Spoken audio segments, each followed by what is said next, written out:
Well, hello, everyone, and welcome to the Illinois Environmental Health Association Annual Spring Conference for the Central Chapter. I'm pleased to see you all online and welcome you to this space. I am one of your speakers today, Dr. Lenore Killam, and our first speaker today is Steve Wilson. So, Arne, would you read his bio, please? Yes, excellent. So Steve Wilson is groundwater hydrologist at the Illinois State Water Survey, University of Illinois. He authored and manages the Private Well class, an online self-paced curriculum for private well owners that provides guidance to well owners and private well professionals nationwide. Steve has over 35 years of experience working on groundwater, drinking water, and water quality issues in Illinois and beyond. Steve has a BS in agricultural engineering, a BS in agricultural science, and an MS in civil engineering, all from the University of Illinois at Urbana-Champaign. Steve, I'm going to go ahead and turn it over to you. All right, thank you. You hear me okay? Yes. Great. So welcome everybody. So I realized when I started putting this together today that my abstract, if you will, or the brief description covers a lot of things. So I'm going to go fast today. Otherwise, I might keep you a little longer than you all want me to keep you. So we have a program here called Water and Public Health that started in 2021, basically to start looking at some of the public health, especially environmental public health issues that we come across through our water operator and private well class programs. And so we've actually tried to step up those efforts. We have two EHPs on staff now, and yeah, that's kind of the background there. We hope to do more work related to looking at water quality and public health effects of some of the things that we deal with through private wells or through community water systems. So hopefully this is gonna work okay. Yeah, first thing is, and this picture is really, this is a St. Peter sandstone. It's just a really pretty diagram that explains what's going on with, in Chicago, it's 1,200 to 1,500 feet below land surface. The southern part of the state doesn't really have much of a St. Pete as a water supply because it's got too much salt in it. But it's just a really nice diagram to explain our deep bedrock system in Illinois. Hideyuki Terashima runs wateroperator.org. He's kind of my right hand, if you will. And the other folks listed here, Jennifer Wilson, Sally Dolan, Aaron Huggett, Katie Buckley, Caitlin McLaughlin, Laura Schultz, and Sarah Manderbach are all part of our water and public health program and help with all three of the projects I'm going to talk about today, wateroperator.org, our new site, decentralizedwastewater.org, and the private well class. So if you're not familiar with the water survey, and hopefully everyone is, if you're with the county health department especially, you provide well logs to us every so often when you send them in. We house the state's well logs. And so, but we were started by the state legislature in 1895. So we're 130 years old this year. And we had all these big plans for our 125th anniversary, which is in 2020. We were going to hold 6 workshops around the state, do all this stuff. And we got to hold one in Champaign at the Illini Union because of the pandemic. So we're one of the scientific surveys under the umbrella of the Prairie Research Institute. That includes the Geological Survey, the Natural History Survey, the Archaeological Survey, and the Illinois Sustainable Technology Center. We do everything related to water, and that's one of the differences with the difference between our water survey and geosurvey. We've separated that out because of statute, and so we have the state climatologist and the state hydrologist. We do work related to groundwater, surface water, atmospheric sciences, chemistry. We house a mapping program for FEMA. We're the entity that provides through our CHAMP program, revisions to the state floodplain maps, all that sort of stuff. And again, as I mentioned, we started a water and public health program, which I lead in 2021. We do a lot of things here. If you're familiar with the water survey, research, public service, data collection. We have wells that have been in existence and have been measured for water level and sometimes water quality since before the 50s, in some cases even longer. And that allowed us, like during the flooding in 93, to determine what kind of flooding that event that was, a 500-year flooding event. but we do a lot of research within the state, looking at regional water supplies, water supply planning, contaminant work, and groundwater modeling. And I'll mention a little bit about that in a minute. We also have a lab until 2020, until 2008, it was free for any well owner in Illinois to get a private well sample done, state funded. That ended when we came to the U of I from DNR. And now our lab just in beginning of 24 stopped offering private well sample analysis. For public service, so we do a lot of requests for information because we house the state's well logs and have a lot of water quality data. The best case I can mention is when 15 years ago, when they were talking about putting all the ethanol plants in around the state, we were the folks they contacted to find out how much water might be available, some of those things. In some cases, we had to do groundwater models to determine what kind of drawdown there might be, things like that.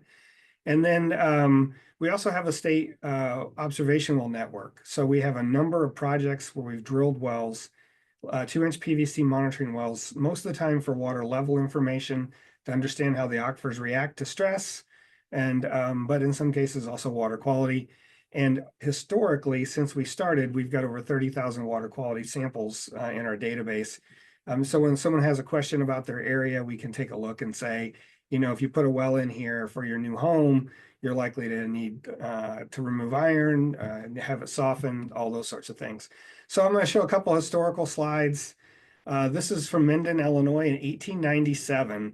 They have a 1,000-foot well into the deep sandstone. The water level is only about 120 feet. But they collected a water sample and shipped it to us. I'm trying to find that on here again, and I couldn't. It was it's called the Adams Express, which is like a Pony Express. I looked it up. It's really interesting. But in the end, their village clerk, F.W. Battelle, sent the sample in with this note that said, we would like to have the analysis interpreted so it can be understood by a layman if possible. And note that the water survey had just started. We started sampling wells all over the community wells all over the state. Moving forward a little bit, this is a hand typed up log for a well in Schuyler County. It's a 135-foot hand dug well. One of our staff found this in our files. If you think about a well that's 4-foot diameter and 135 feet deep, I know you would never catch me trying to dig that well by hand, which is what happened.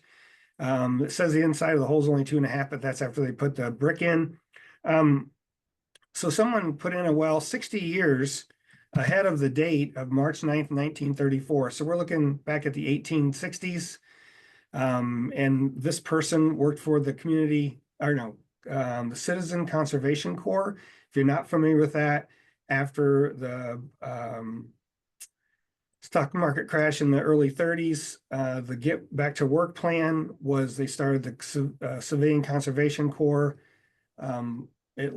What they did is they hired young men, 17 to 25 years old, to beautify our parks, do all kinds of other projects that would assist the state.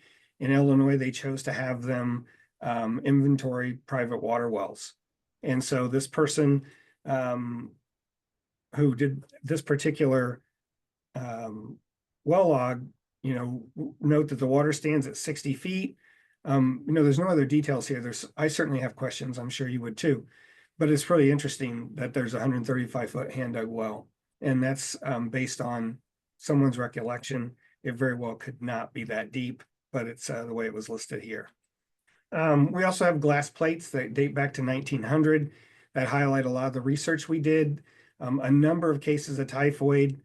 This is a glass plate slide for an effort in Rockford. There were 130 some cases of typhoid in Rockford, Illinois in 1913. They were trying to investigate what it came from. Sometimes it was milk, which is why this is E. Erickson's dairy route. So there were 8 cases here, I believe. That were part of that 130 some. And so I think they probably figured out it wasn't from the milk that caused that. But it's interesting how folks thought back then and the work they did and all the hand-drawn things that were done back in the day, if you will. And similarly in Pana, Illinois, I've shown this a lot for our private well class webinars. They had about 35 cases of typhoid in less than a month in 1916. We went down to investigate that because only half the town was sewered. They built a new water plant in 2013, I believe, but they weren't using it properly because it cost too much to run.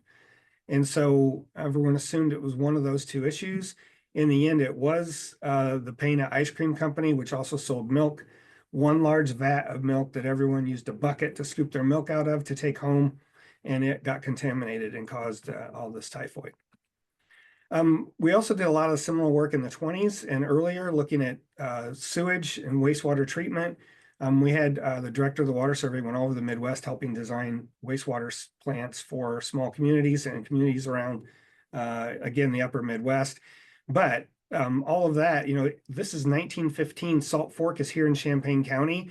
You can't see the arrows it mentions, but you can tell that that tree and the shade, the shadow from the tree has a light gray tint on the upper edge. That's all sewage from Champaign-Urbana going directly into the Salt Fork.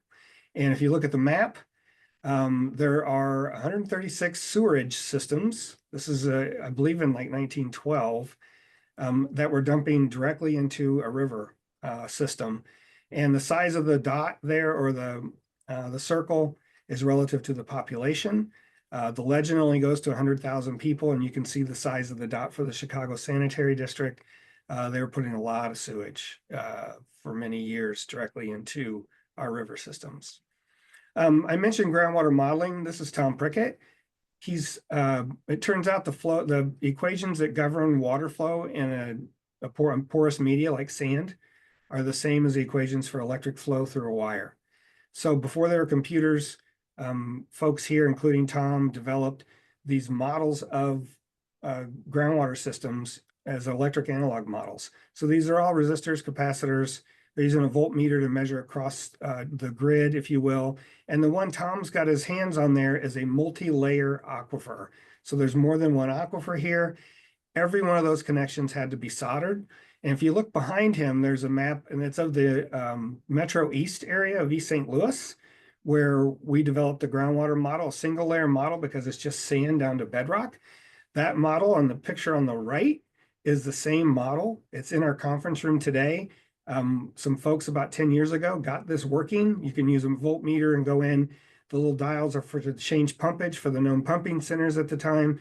And we can then use a voltmeter to measure the drop and then calculate the drawdown based on that calibrated model. So anytime they wanted to change a property of the aquifer, they had to unsolder and resolder a new resistor or capacitor on there to match what they were trying to do. I can't imagine. Now we have now it's all done through computers a lot faster. It's finite difference modeling using the equations of groundwater flow. But what that leads to are things like, this is the Chicago Northeast area where they use the deep sandstone a lot. In fact, in 1980, most of the Chicago area went on Lake Michigan because they were dewatering the sandstone. It was going to go dry. So they started taking water out of the lake. All the other Great Lakes states sued Illinois, and eventually it was capped at 3,200 CFS, which is 3,200 cubic feet every second that they can take out of the lake.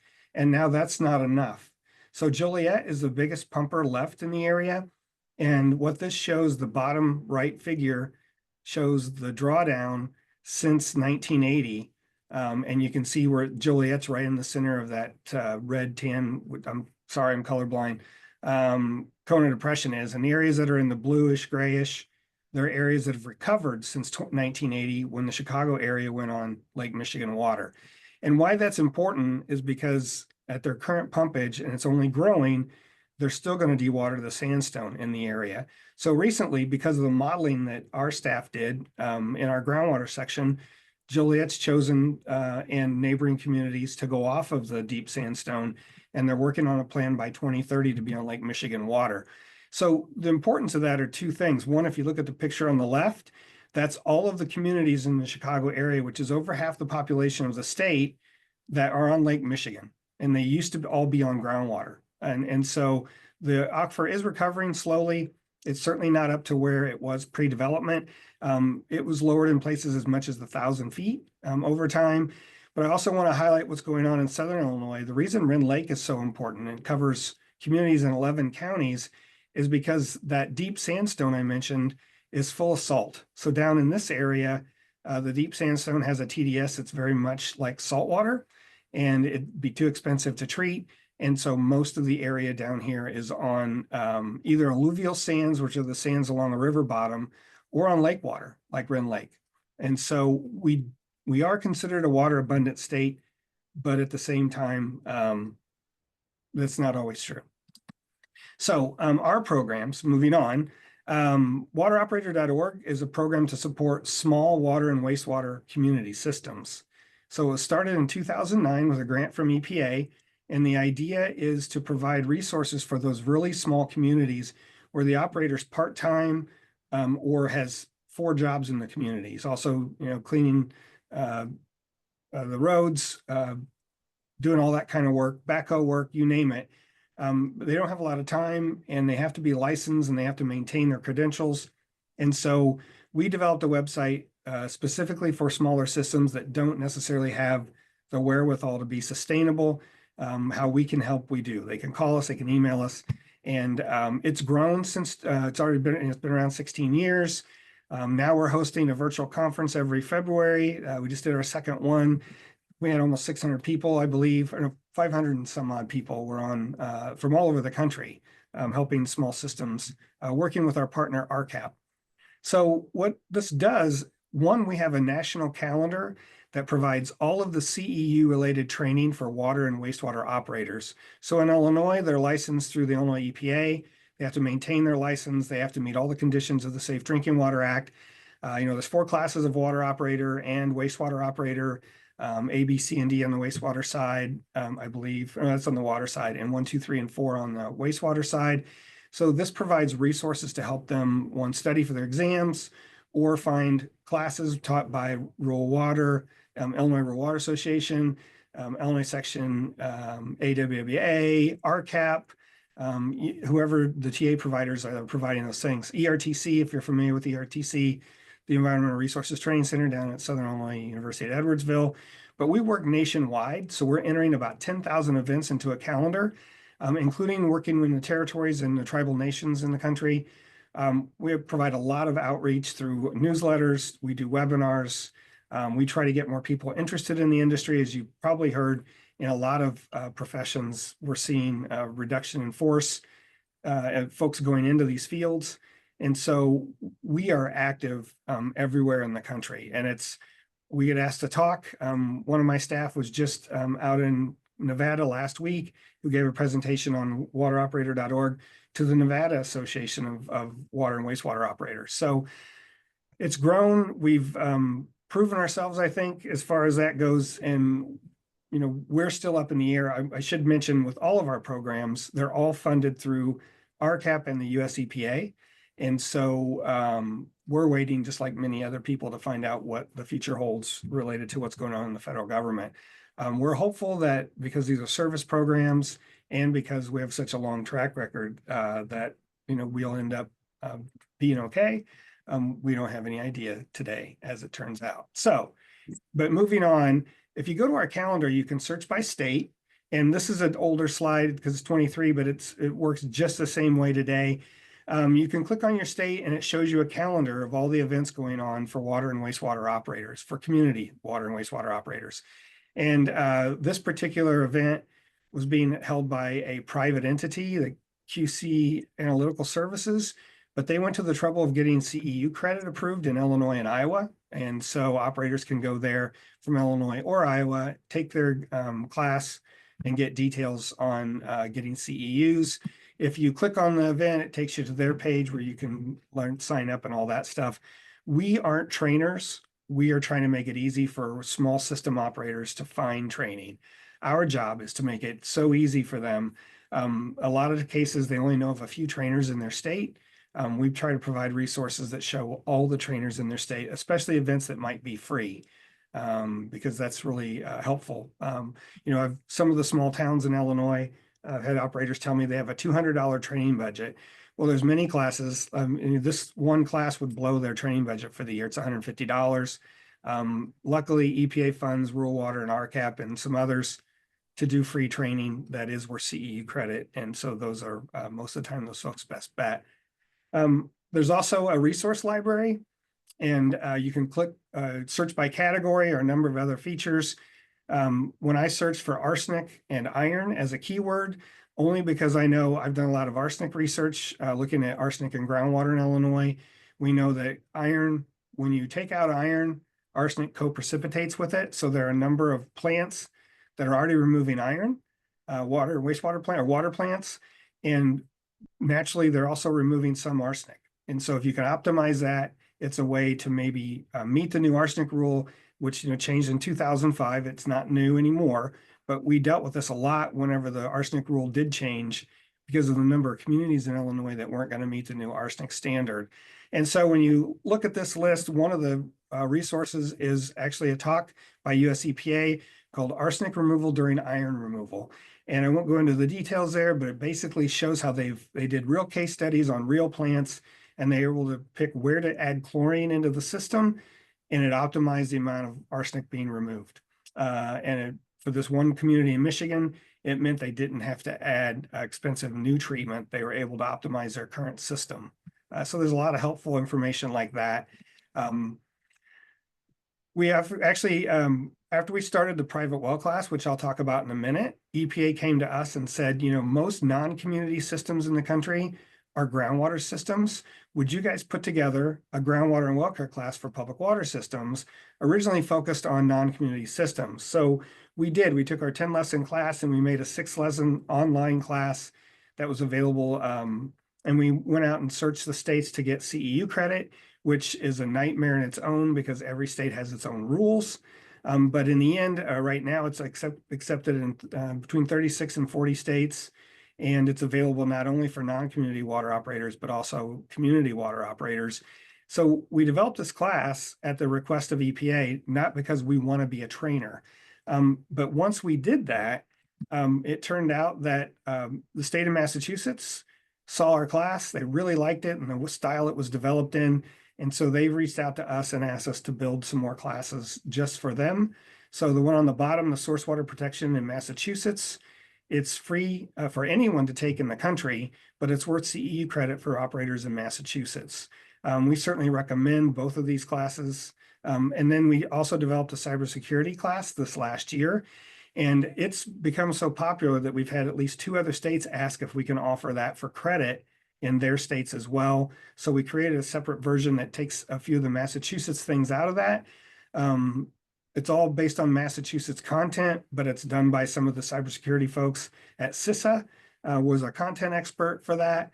And so, anyone, even my staff, the basic cybersecurity measures, there's a lot of good information there about your passwords and what you need to look out for. And it's, like I said, I just went to a meeting with a lot of state drinking water staff, and a number of them were interested in offering this. So now it's available. And when we got this contract with Massachusetts Department of Environmental Protection, the only thing we asked is that it be listed on our website or through this website, and also be free for anyone to take. And they agreed. So it's pretty cool to have these out there just because they're a resource for a lot of folks. And again, the groundwater and well care for public water systems is really focused on non-community systems. That's the campgrounds, rest areas, factories, restaurants, gas stations that all have their own well and are serving water to the public. So some of the statistics here, if you will, again, it started in 2009. We have 3 newsletters. We have our traditional wateroperator.org, which is WOO, that goes out every 2 weeks. We just had number 400 go out last week, I believe, which is quite a milestone. Honestly, it's kind of cool to see. But between that, we have a tribal newsletter as well as which focuses on tribal systems, and a technology newsletter that focuses on new drinking and wastewater technologies for treatment. But together we have about 5,000 subscribers, which we think is great. It's 36 states. We've over 2,000 operators take this groundwater and wells class. We are very active in a lot of national organizations, AWWA and WEF, that's the water and wastewater big gorillas, if you will, in the industry. And WPI is Water Professionals International. They're the organization that provides testing for water and wastewater operators in about 35 states. Illinois does not use WPI, but they do go to some of their events, and it's a collective of states that develop all the questions, and it's been tested. It goes through all the psychometric stuff and all that stuff. We had 533 attendees for our 24 conference. I meant to change this and put what we had for 25. It's about the same. I think it was a little more. 568 is the number that sticks out, or 586. But we have developed all that, and now we're actually being asked to help with, which gets to the research side of this talk. We're being asked to help out with any kind of research that deals with treatment for water systems or wastewater systems and small public system efforts where maybe small systems are needed or necessary to be partners. We're a good conduit working with RCAP to help provide that. And I'll talk about that, one of those projects at the very end. We started a new site last year called decentralizedwastewater.org. Long name, on-site wastewater was taken. Everything else we could think of as a permutation was taken. And so we're left with decentralizedwastewater.org. It is what it sounds like. It's a website for professionals, just like wateroperator.org is, but it's for the decentralized or on-site community. So we're talking about regulators, pumpers, installers, inspectors, all those folks. So along the same vein, we have a calendar and a document library. And what it really is, and both of our sites are like this, they're a clearinghouse of information, in this case, related to on-site wastewater. We go out and find these documents that are free and publicly available. We write a summary and put it in a database and make it searchable with keywords and list it in categories and track who the organizations are that actually wrote it, and to make sure they get their credit. And then we provide that and make it easy to find. So I'll go through another example here in a minute through this, but it again supports pumpers, installers, those folks in the industry. There's a phone number and an email address for all of our sites. Folks can call us, and we work with RCAP a lot, which have staff in every state. Most of them are licensed water or wastewater operators. And so they work with small communities, and they're a national technical assistance provider. I know there's 5 or 6 staff in Illinois that Illinois RCAP, that's part of Great Lakes Community Action Partnership. And so we send folks to them when it's appropriate, if we can't answer a question or if it's a topic that's beyond our expertise. So the event calendar works the same way. So Hideyuki Terashima went to WET, the WWETT conference, which is the largest waste on-site conference in the country. It's in Indianapolis every February. I'm using a few of his slides here rather than recreate the wheel. But he looked at Texas, so it shows not only Texas events, but anything that's worth credit in Texas. So on the 17th, you can see the WWETT event shows up. And so then if you click on things, it gives you all these details. These are things we've added into a database so that when you search on our website, it'll tell you what states it's accepted in, how much it costs to attend, all the details to get back to WET's conference website, and anything that we think is relevant and important. So the idea here is we make it really easy for a water or wastewater professional, in this case, an on-site professional, to find the information they need, rather than having to search the web and going through Google and getting ads and everything else that may or may not give you what you need unless you have the perfect string of text that it's going to look for, which we find today with the new AI on Google that it's actually worse because it's interpreting more, and sometimes the results aren't even accurate. So we vet everything. And so all the organizations that are in here are trainers in whatever particular state, or they're national trainers. And it's very different, even more so with on-site systems than it is with water and wastewater community systems. The training and the rules in each state are so varied. It's really a unique and actually challenging thing to do for us. The resource library, the same as with wateroperator.org. Here you can search for terms and categories that are related to on-site systems. So if I said system design and treatment as a category, and then said I'm looking for a manual or handbook, there are 19 that we link to. Going through that list, this is the on-site wastewater manual for Minnesota. The 662-page manual from the University of Minnesota's on-site sewage treatment program. For those of you involved in wastewater or in on-site systems, you probably heard Sarah Hager's name. Sarah's actually a partner with RCAP and us on this grant. And, she is the person. She works with NAURA. She designed most of this, and that's why it's so comprehensive. But it's a really nice document. They actually developed a document with RCAP for owners of septic and on-site systems. That's on NAURA's webpage. We link to that on our site as well. You can find that. And you can even search by organization. So if you want to see all the documents that NAURA has on their website that are free and publicly available, you can click on that and look for that organization on our search engine, and it'll come up with all of those in one place.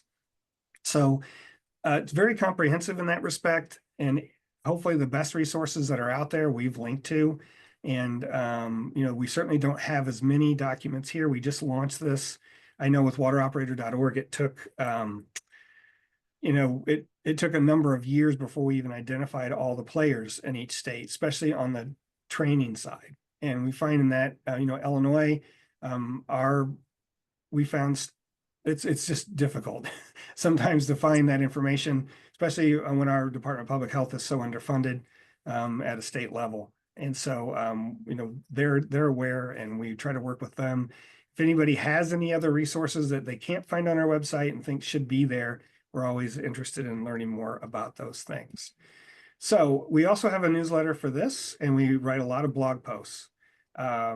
Most of them are technical about best practices or about the best information on a topic, that sort of thing. I encourage you to take a look on our webpage.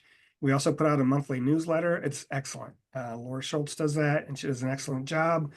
And so encourage you to take a look at that. You can look at all the past ones, but if you're involved with on-site systems, there's a lot of good information there and resources every month. And, what I find interesting about this particular newsletter is she links to any newspaper or, website articles that are about anything related to on-site systems. So when there's a flooding event or whenever there's a new ordinance in a local area, there's probably a list of 15 most months, different articles from around the country.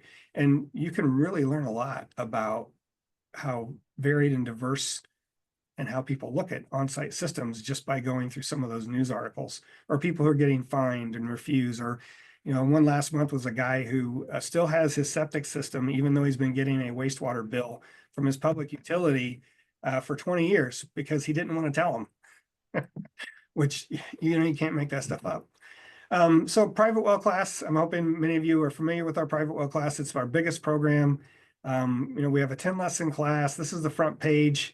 You just click on take our free class and it takes you to a place to sign up. It's sent as a PDF once a week for 10 weeks. So it's self-paced. You're on your own to read it. It's geared towards private well owners, but we have a lot of professionals who also take it from around the country, especially public health professionals. And so we do webinars every month. Yeah, I don't know why April. Oh, this is an older slide too, I guess, because it says May of 24. Our next webinar is like April 9th. We just did one a couple months ago, what EHPs need to know about wells. We repeat that once or twice a year, but you can scroll down our page and look here, and the buttons at the top I'll go through. It's a 10-lesson class, as I mentioned, and we also do monthly webinars. And we get as many as 80 to 100 questions. We typically have between 120 and 250 people every month on our webinars, and depending on the topic, some of those are mostly professionals, some of them are mostly well owners. We do offer CE credit through NEHA and as Illinois EHP provider, and so we do get a fair amount of folks that way. It's all free, which is a really nice thing, I know, for all the professionals who need to maintain their license. But we do work, again, all over the country. We held a conference here in Champaign in 2017. We did one in Pennsylvania in 2019, and then in 21 and 22, they were virtual. We are holding one, I'll get to that in a minute, this May. It's going to be in Bloomington, Illinois, and then next year, 26, we'll move out of state again. We have a national hotline and help center. Really, we just call it the help center. That's phone, email, chat, and a knowledge base, which is really like a sophisticated FAQ. We're listed on EPA's private well page, which is added a ton of traffic. And again, they requested this us to do this, or RCAP requested that we start this help center. And it's really changed the game for us in a lot of ways. And I'll talk about that in a second. But we also have assessment tools, which I've talked about on some of the other events we've held for IEHA. We have a well assessment. It's kind of like a sanitary survey. It's pretty comprehensive. We have a help book that goes with that. And then this last year, we developed about a year and a half ago now, I guess, an on-site wastewater assessment tool, which RCAP is piloting around the country. It's very similar to our well tool, but it's really just for on-site and septic systems. And so we hope to get feedback at the end of this year from all the RCAP folks. They're doing 140 of these assessments, and then we'll make modifications to that. And again, they're both on our website. They're both publicly available. Anyone can download them. They're fillable PDFs. It's pretty handy and something to take out in the field with a well owner and help them understand what's going on. Our class is available in Spanish. We're fortunate being at the University of Illinois as a world-class research institution to have folks from all over the world. We had a PhD student in civil engineering from Columbia who was on a Fulbright scholarship, so he had no TA responsibilities. I met him through a professor in civil engineering, and he was very passionate about making sure this material wasn't done by a translator, like an automatic translation program, but done by a person to make sure it was done well and right. And he did an excellent job. Very smart young man. And so if you're in an area with a native Spanish speakers who would rather take the class in Spanish, they can. There's certain parts of the country where this has been more popular than others, clearly, but it's certainly beneficial. And lastly, our class is on NEHA's website. So we have a partnership with NEHA. They're part of our grant. And we're both part of RCAP's grant, I should say. We're both subs under that. And so it's available for free, the same 10 lessons, but you can go here and take it and then pass a quiz at the end of each one. And it's worth 1 CE of credit for each of the 10 lessons. And there's other webinars where I talk a lot more about that. I'm not going to do that today. Yeah, I'll make sure my time's good here. So this is our webinars and events page. Our next webinar is April 9th. We just did one last week. I guess it's 2 weeks ago now on outreach strategies. A number of different topics trying to help well owners understand what they need, as well as professionals like outreach strategies. We did a project from CDC, published a paper on that, and made all that available, which has really helped us help others understand what level of effort it takes to really have a successful program, especially at a local scale. So our outreach strategies, these are available on you can click on our website. The way our website's set up today, you can't watch those full screen. You have to go to our YouTube page to see them full screen. So I just put this up, but this is last month's on outreach strategies. And so you can watch that there. You can't get credit for it for watching the video, but yeah, you have to be there live. But just the same, the material's there. And every month we get different questions. So I always tell everyone, if you go to the back of any of our webinars, even if it's a topic that you've seen more than once, there's questions there that might not have been answered before. And those are as valuable as anything else. And I think that's one of the reasons why they're popular, is because we try to answer people's questions that they can ask us when they register for the event. We also held a Legionella workshop. So we're doing some internal Legionella research, sampling homes on private wells for Legionella. Been doing this for 3 years with scraping money together internally when we can. But we've been working with a work group that includes New York State Department of Health, the Southern Nevada Health District, which represents Las Vegas and area, and then the New Jersey Department of Health. They've given us a lot of great advice. And so I worked with them, and we decided the best way to get their information out, none of them have time to publish, just like I don't. And so rarely do we publish anything in like a journal. And so we decided to have this workshop. We had 366 people attend live from all over the country. NEHA helped us promote it, but it's also on our website, and you can get to that. I gave the last presentation at 12:45, and then we answered questions after that. But if you want to know about the work we've been doing in Illinois, that's probably a good summary. I've learned a lot about Legionella and actually the problems in identifying Legionella based on the methodology that's available today. We can talk about that offline. If anybody's interested, I'd be glad to. We also have newsletters for a private well class that go out once a month. I recommend you sign up for those if you work with well owners at all. And then I want to mention this brochure.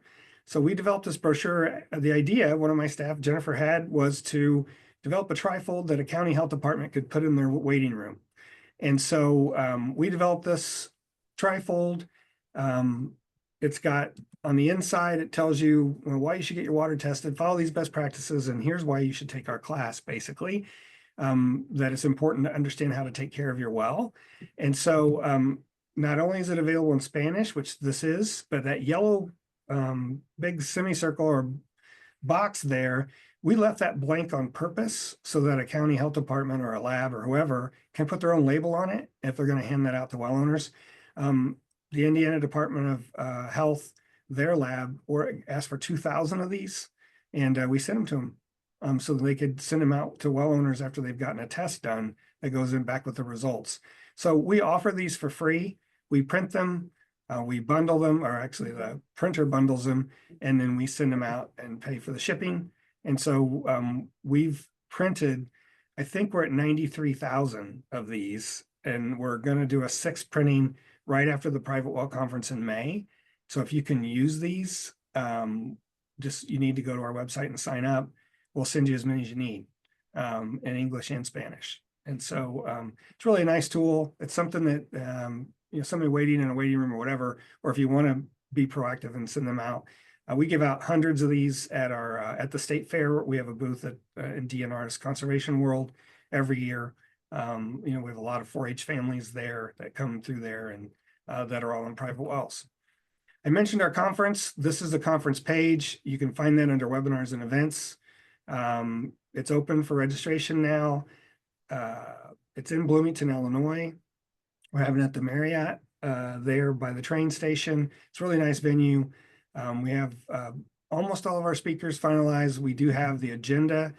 It's a lot about outreach, status of current programs, ideas for developing relationships with well owners or other professionals.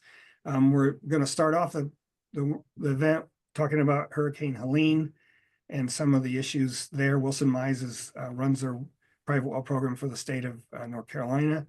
And he's actually on our work group. We have a private well work group with a number of professionals. He's got a long history of working with private well owners and really interesting what they've been able to do. Take a look at that. It's on our webpage if you're interested. We'd like to see people stay all 3 days and stay at the hotel just because we're under contract for all that stuff. But we certainly want all of our Illinois folks to know that this is available. More about our help center. So Sally Dolan and Aaron Huggett are the two managing this really. Katie Buckley also is involved and helps with the phone line and with the chat. And so Katie does a number of things for us, including, she's just a jack of all trades for our private well program. So many of you, if you've done wanted anything from our program, you'd probably talk to her. So if you click on the button for the help center, it takes you to this page. There's really 3 ways to reach us. You can call us at the number that's up there. You can ask the chat bot a question, which is the little button down at the bottom corner. And we've taken all the transcripts from our webinars and stuck them in the same database with what we're calling the knowledge base, is basically like an enhanced FAQ. So each article is a specific question and answer about a well. And so all of that information is available, as well as, again, if you want to search, you can just use the knowledge base and find a lot of basic answers, like what should I sample for, all those sorts of things. But what's happened is the help centers really had an effect on our program. We used to get in our webinars 100 questions a month, or 60 to 100, let's say. Now I know the last time we got like 20. And it's because we're not getting some of those basic questions anymore from people who are going to attend our webinar, especially well owners. They're finding their information through our help center and either calling or using the chat or whatever. So our knowledge-based questions get a ton of traffic, and it's only growing. I mean, we just launched it April 1st last year, so it's not quite a year old. And what also it's led to is that the calls we do get are when they can't find an answer in the knowledge base. A lot of times they're more complex, or they're folks who are desperate and they need a solution right away, or it's a unique situation that really requires a one-on-one explanation. It's not a simple situation. So, and I'm just showing some of the issues we have in Illinois with iron at the bottom and, the fact that livestock have access to our streams and the karst areas along the edges of Illinois in the southern part of the state. So I wanted to highlight a few examples that Sally and Aaron gave me of the type of questions we're getting now. So an Amish dairy farmer in Minnesota, I'm pretty sure it's Minnesota, it might have been Wisconsin. They wanted to add a candy store at their home, and they've got barns and livestock. And he told us one story, and not understanding that we have a lot of contacts. And so we reached out and ended up talking to the person who he told us was the federal government telling him he can't do it. And it actually was a local ordinance. We got I think this was Sally. Sally got a hold of the regulator in the area, and he gave us a completely different story. And in the end, it's because they had a septic within 9 feet of where this well is. And I believe that was the case. Anyway, when you get number of times we get stories from people who may not have told us everything. They may embellish a story that makes them, puts them where they can get an answer they want. We found out a Wyoming rancher had problems getting water. Aaron called first USDA and then the NCR, they directed it NRCS, and it turns out the NRCS has a service in Wyoming where they'll go out and help using an atlas they have for the water in the state to help them find, we would have never known that otherwise. A lead result from an outside tap they hadn't sampled in their house. They had treatment, they didn't know if it worked. So Aaron directed them that they really needed to take a sample after their treatment to see if it was actually working, and then provided a local qualified treatment specialist from WQA. Down to simple things like not understanding what an MCL versus an LOD, which that's on the labs, this lab form level of detection. So it's their detection limit, and it confused the homeowner, and they thought everything they had was over the value to be unsafe. We had a PFAS issue with a home near a naval base. And in the middle of all of that, the naval base wasn't going to support the homeowner with bottled water because it was above the state MCL in Pennsylvania. But in the meantime, the federal MCLs took effect.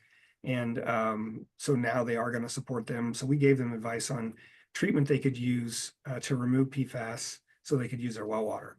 And this last one's really interesting. We work with RCAP, which works all over the country. This well owner called us. All the wells at the base of this mountain were going dry. So we contacted Communities Unlimited in Alabama, which is the RCAP region there. And now they're working with a local community to try to get funding to extend water lines because it's not a problem that's going to go away. And it's a bunch of homes. So they take time, and which is great. We're learning a lot too, but it's really kind of enhanced what we do. And so kind of wrap up the private well class, and I'm going to run out of time. It's been really successful. We've had over 17,000 people visit our help center in the first 9 months. Typically, this last year, we had about 2,400 people on our webinars, and another 2,500 watched the recordings. And so we support folks in other states and a lot of local efforts. We're always willing to provide advice or to find advice if we don't know, and that happens quite a bit. There's certain topics we certainly don't have a lot of expertise in, but we know people who do. And that's really where I think we've, by taking that extra step, we work with ORD in Cincinnati for US EPA, as long as it still exists. And they provide a lot of advice like on corrosion and things like that. So we have a podcast called Tap Talk. We've had 60 episodes so far. These are 4 that were related to private wells. I'm highlighting here. But if you look through those, it's drinkingwaterpodcast.org, and I meant to put that URL up here and I didn't. But I mentioned Sarah Hager earlier. We just got her on a podcast for this year. This was just released a month or so ago, but she's amazing. And she can certainly walk the walk when it comes to anything related to on-site systems. I know she talked up at the FDA forum that IEHA had last, I guess, was that in January or last year? I was up there too, but I know it was a different event she was at with some of our staff. But she's available, and she really knows wastewater. So I'm going to skip that. I want to talk about the CDC project. We did, early on, we got funding from CDC to answer the question, why don't people test? So we reached out to 91 programs around the country. It's supposed to be 100. And we asked them 26 questions related to their program, their outreach program. And from that, we developed this paper, which has a methodology for how to do outreach and best practices and all that stuff. We do a webinar on this. Matter of fact, we just did it, outreach strategies. And so I encourage you to look there. I mentioned Legionella sampling. That all started because someone asked a question on our February 21 private well class webinar. Is Legionella a concern for homes with private wells? You know, I work a lot in the community water space, and that's the only place I ever hear of Legionella. Cooling towers, distribution lines, all that stuff. And it's led to, now we've sampled a bunch of homes. You know, what complicated it for me, or what made it an issue for me, is when I started reading about Legionella, 96% of all the reported cases, 10,000 in the country, are considered sporadic or community acquired. They're not from an outbreak, and they're usually not investigated. So no one really knows where all those cases come from. And so that's a red flag when a community water supply is using chlorine and disinfection in their water lines, but a private homeowner is not. And so there's more to come on that, where you know, it was all funded internally, and we're running into problems now because of all the federal government stuff. And so we may have to skip a year of sampling, but we'll see what happens. We were brought into the Centers Grant led by the University of Massachusetts, looking at new technologies for small systems. We ended up working with Nebraska, which is Deanna and Bruce on that paper, with the data I collected from a survey of all the states and what they accept in their states for new technologies. So we've leveraged what we do to also conduct research. And this is a best example. We have done some work internally. Evan Ray, who runs our lab, got funding to look at domestic wells in Bloom Township. It's a low-income area south side of Chicago. A lot of private wells, you know, trying to figure out their issues. And we also then have funding. We're in the middle of a project that Hideyuki Terashima is leading. We're working in 10 states to try to identify areas where it might make sense to put in either a community water or sewer. And so this is all the wells in Georgia, just as an example. I can sort that by race, or I can, this is non-white versus white.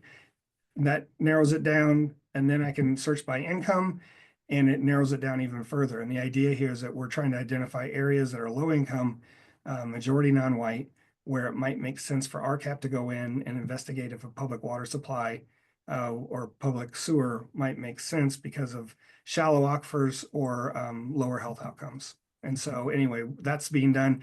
And the last thing is this trusted tap.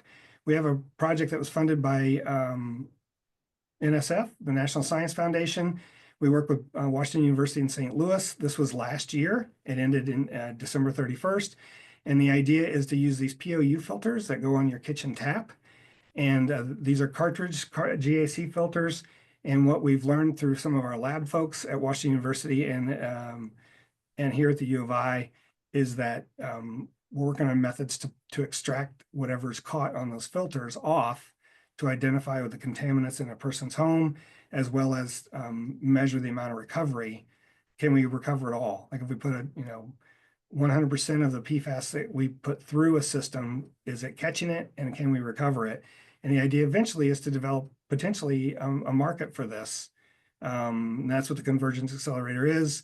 But there's a really nice video that explains our program. If somebody's interested, I can send that to you. But in the end, we've built quite a program, and through these service programs, I see a typo there, I apologize. And we've had continuous funding for quite a long time, but it's all based in the science that the water survey and the service we've done for the 100 years I mentioned earlier. So I do want to mention RCAP, the Rural Community Assistance Partnership. Illinois is part of the Great Lakes Community Action Partnership. And again, there are 6 staff in Illinois, and they're also doing well assessments here, as well as Cindy Brooks, who's a lead for the well assessment program for Great Lakes, is in Ohio. But yeah, that's it. And so I haven't left a lot of time for questions, and I apologize, but at least I got through it less than an hour, right? So let me stop sharing my screen. All right. Did anyone have any questions for Steve? I was looking in Q&A. I didn't see anything there. Make sure this is in the chat. Yeah, there's nothing in the chat. Okay. All right. All righty then. Well, Steve, thank you so much for joining us for today. We really do appreciate it. It looks like we have about 3 minutes or so before our next presenter comes on. Get my notes here. For Jennifer, it doesn't look like she's logged on right now. So we'll kind of hang tight here for a little bit until she comes on. But for anybody that has questions, you can put them in the chat, and we'll see you all here in the next couple minutes. All right. Thank you so much. Thank you. Bye.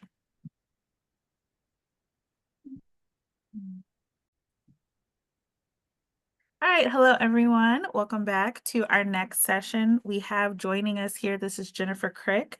Jennifer Crick is an environmental health specialist with the Illinois Department of Public Health's Non-Community Public Water Systems Program. Jennifer has been involved in water quality issues since 2019 and currently coordinates Illinois' compliance with the revised coliform rule. And with that, Jennifer, I'll go ahead and turn it over to you. Thank you. So like she said, I am Jennifer Crick. I'm with the coliform program at the Illinois Department of Public Health in the non-community public water system program. And today we're going to talk about on-site assessments when they're needed and how to fill out the paperwork. So on my agenda, we have, what is an on-site assessment? We also call that an OSA. When it's required, we're going to talk about with the proper ordering. The proper order of requirements is following a TC positive sampling event, how to fill out an on-site site assessment, and then we'll do a little practice. So first off, what is an on-site assessment? An on-site assessment, or OSA, is an in-depth inspection of a water system performed by the system's regulatory authority. We call that an RA. And in the on-site assessment packet that most people have seen before, it's really just the first 4 pages. So pages 1 through 4, the rest of it is other information that can be used. So the question is, when is an on-site assessment required? So an on-site assessment is required following a multi-TC positive sampling event. So, for example, if you take a total routine sample and it comes back TC positive, and then you take your repeats and one or more of those repeats are positive, that is a multi-TC positive event. So you've had at least 2 samples that are TC positive. Or if you get 2 routine samples that are TC positive, that is also a multi-TC positive event. So we have a lot of hospitals that take like 10 samples in a month, and sometimes they'll get 2 or 3, they're positive. That's an automatic multi-TC positive event. Or if you send in your 3 additional routine samples and they come back, 2 or more of those come back positive, that is a multi-TC event. And an on-site assessment is required anytime we have a multi-TC event. So what's the purpose of an on-site assessment? The purpose of an on-site assessment is to determine the source of contamination following a multi-TC positive sampling event. The OSA should be conducted as soon as possible. So what is the proper order of requirements following the multi-TC positive sampling event? So if the repeats are only TC positive, your first thing to do would be to post a precautionary boil order, conduct an on-site assessment to determine the source of contamination. The system makes corrections to the deficiencies. And then the system will need to take 2 TC negative clearance samples at least 24 hours apart, and they're consecutive. There can't be any other samples in between. So it's 2 consecutive TC negative clearance samples at least 24 hours apart. And then they'll still need to take the 3 additional routine samples by that 3 ART due date. However, if your repeats are EC positive, so TC positive and EC positive, then you would need to post This is an E. coli MCL, and you would automatically need to post a mandatory, do not use the water at all, boil order. Then conduct the on-site assessment to determine the source of contamination. The system then would correct deficiencies. And then again, they would need to take 2 consecutive TC negative clearance samples at least 24 hours apart. And finally, they'll need to take the 3 ART by the 3 ART due date. So whether it's just TC positive, or it's also EC positive, the only difference between these two is the type of posting. So it's precautionary if there's no E. coli, and it's mandatory if it's an MCL.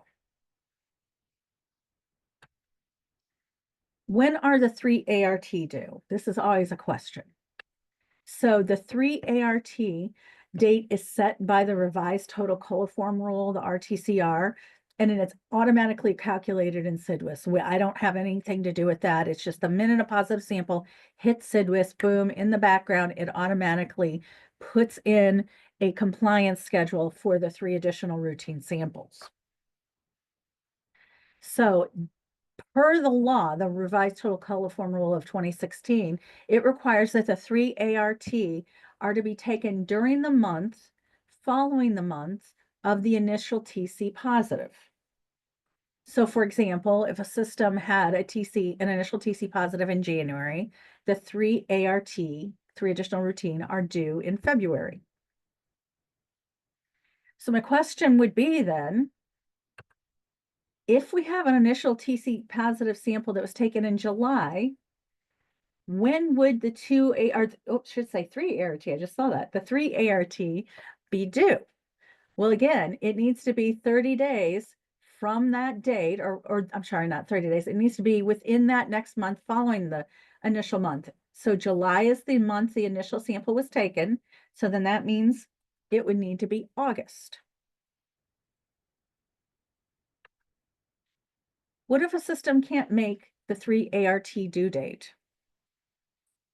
So if the system is unable to take the 3 additional routine that are required during the certain time frame, then the regulatory authority, the RA, would need to send a 3 ART request form or email actually to the dph.noncom@illinois.gov email box.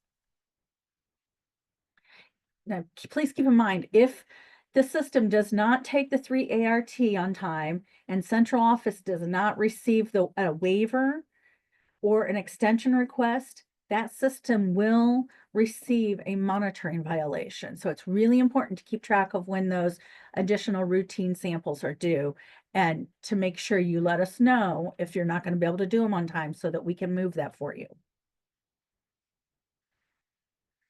So the next question I always get is, well, when is an on-site assessment due? I get a lot of times, oh, on the positive tracking report, it says it's due by this such and such date.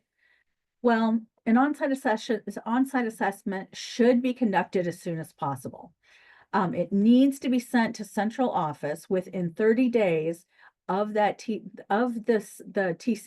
multi-TC positive sampling event, to avoid a violation. So that due date that we see on the positive tracking report isn't really a due date. That is the date after which, if we have not received the on-site assessment, that water system will get a violation. And this is super important because the water system is not in control of that whatsoever. It's the regulatory authorities that control that. So it's really important that you make sure you get those on-site assessments, those OSAs, done and to central office within that time frame by what we say is that due date. That doesn't mean that you need to conduct it by that due date. It means we need the paperwork to us by that due date. So we send out these positive tracking reports, which I have admittedly not sent out in a while, and I apologize for that. But anyway, they're listed by regulatory authority. So here I have Cook County up here. And then underneath the name of the regulatory authority, they're listed out by IL3 number. Okay. So here they only have one underneath their name. It's across the top, you'll see the IL3. You'll see the name of the system. You'll see the date of the initial positive. And then you'll see over here, it says repeat samples. It tells you when those were due. Again, those are actually, that is the date after which, if we haven't gotten them, they'll get a violation. If we've received them, that would be in there. Where it says SAT, that stands for satisfactory. That means were these satisfactory? And if it says no, then that means that they require an on-site assessment. And then we, of course, have the 3 ART here, some monitoring assessment stuff here, and then here's where the on-site assessment is. So this says it's due by 10/22. Well, see, we got the repeats were taken at 9/22. That's why that says this is due by 10/22.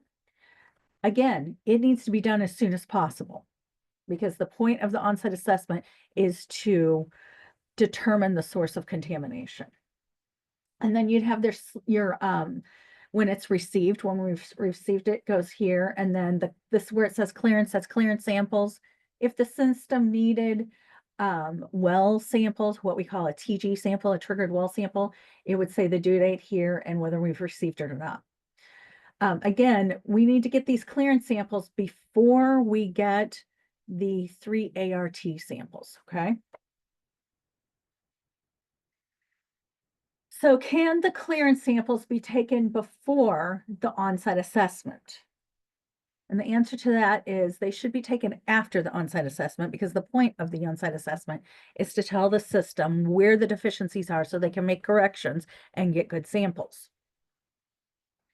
There is an exception to the rule. So if you already know what the source of contamination is and the corrections have already been made, and what that does happen sometimes, especially in my bigger systems, I get that sometimes. But anyway, so if you already know what the source of contamination is and the corrections have already been made, then it's okay to go ahead and have the system start on clearance samples before you conduct the on-site assessment. But we really need that on-site assessment as soon as possible.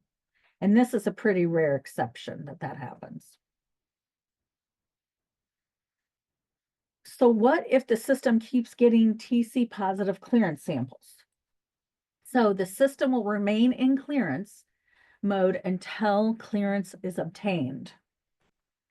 The system's management will need to make adjustments after every TC positive sample to correct the contamination issue. After each adjustment, the system should take a clearance sample. If that sample is TC negative, then they can take another clearance sample.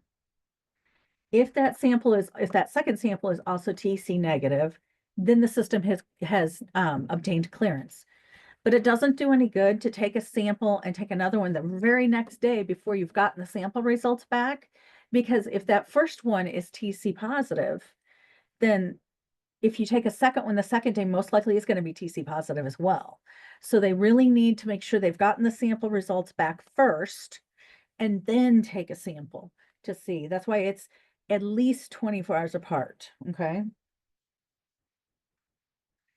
What if the first clearance sample is TC negative and the second clearance sample is TC positive?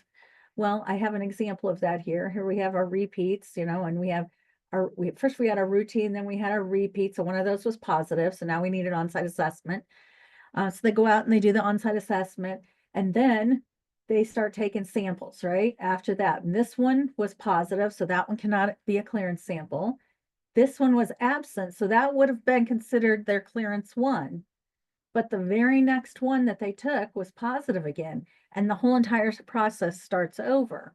And you'll notice they never could seem to get one until they got up here to 4.9, and that was their seasonal startup, and it was negative. So then they went ahead and took clearance samples right here. So they have clearance 1 and clearance 2, and now they can go ahead and do the 3 additional routine.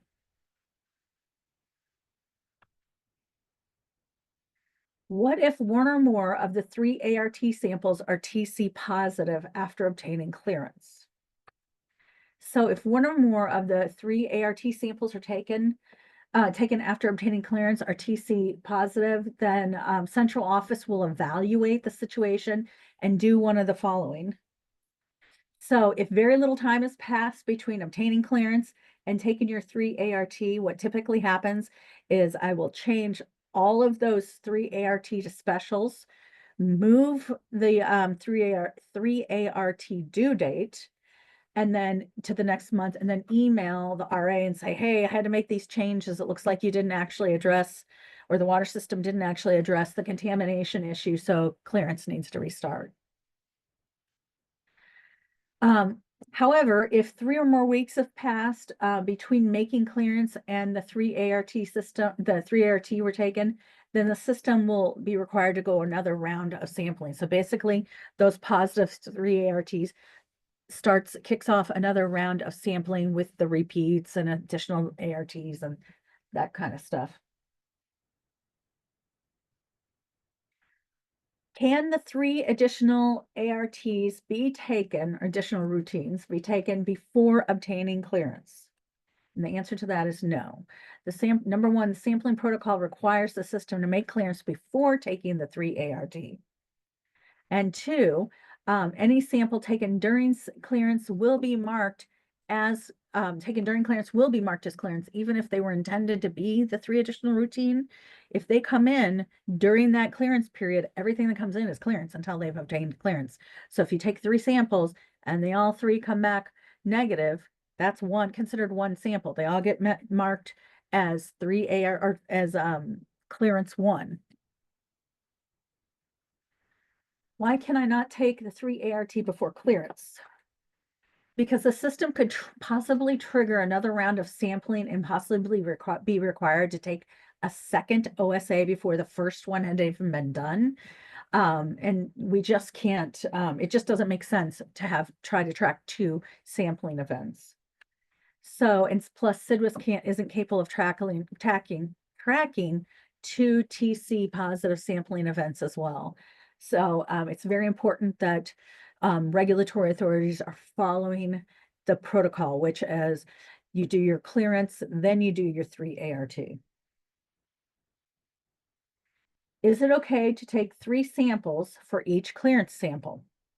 Now, as I get ready to go into this slide, there are some regulatory authorities that use private labs or maybe even have their own lab, and they do 3 clearance every time they do it. They'll do 3 samples for 1 clearance, okay? And then they'll go back out, later and take 3 more. And that's okay. However, this the IDPH lab and the coliform program, or the non-community program, worked together to come up with a sampling protocol that they thought would be best. So yes, you can, in theory, go ahead, and these are for people using the IDPH lab, right?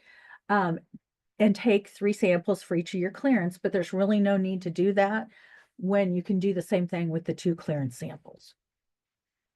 The sampling protocol was designed to conserve the IDPH lab resources while still ensuring public safety. So it's really just best to take 1 clearance sample at a time. So I want to go through the multi-TC positive requirements review real quick. So first, you take your sample. Okay, so here I have a flow chart. You take your sample. If it's TC positive, which is here, it says it's TC positive, then you take your repeats, and your triggered TGs are triggered well samples, right? And so we have some information about that here. If 1 or more of the repeats are TC positive, then you need to do the posting, okay? And then you need to do your on-site assessment to determine the source of contamination. And this, we're walking through this box here, right? Then the system needs to perform corrective action and obtain clearance. So after we've done this stuff, we hop over here to clearance, okay? If needed, take more samples until 2 consecutive results are TC negative, right?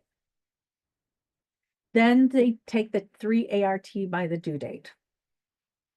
Remember, if a system is unable to take the 3 ART during that time frame that it's required, then they need to send, the RA needs to send an email to the DPH email box, the non-com email box, saying, hey, can you move these for me? And if you don't give us a date of when you need them moved to, or a month that you need them moved to, then we just only move them by 1 month. Can you waive the 3 additional routine after making clearance?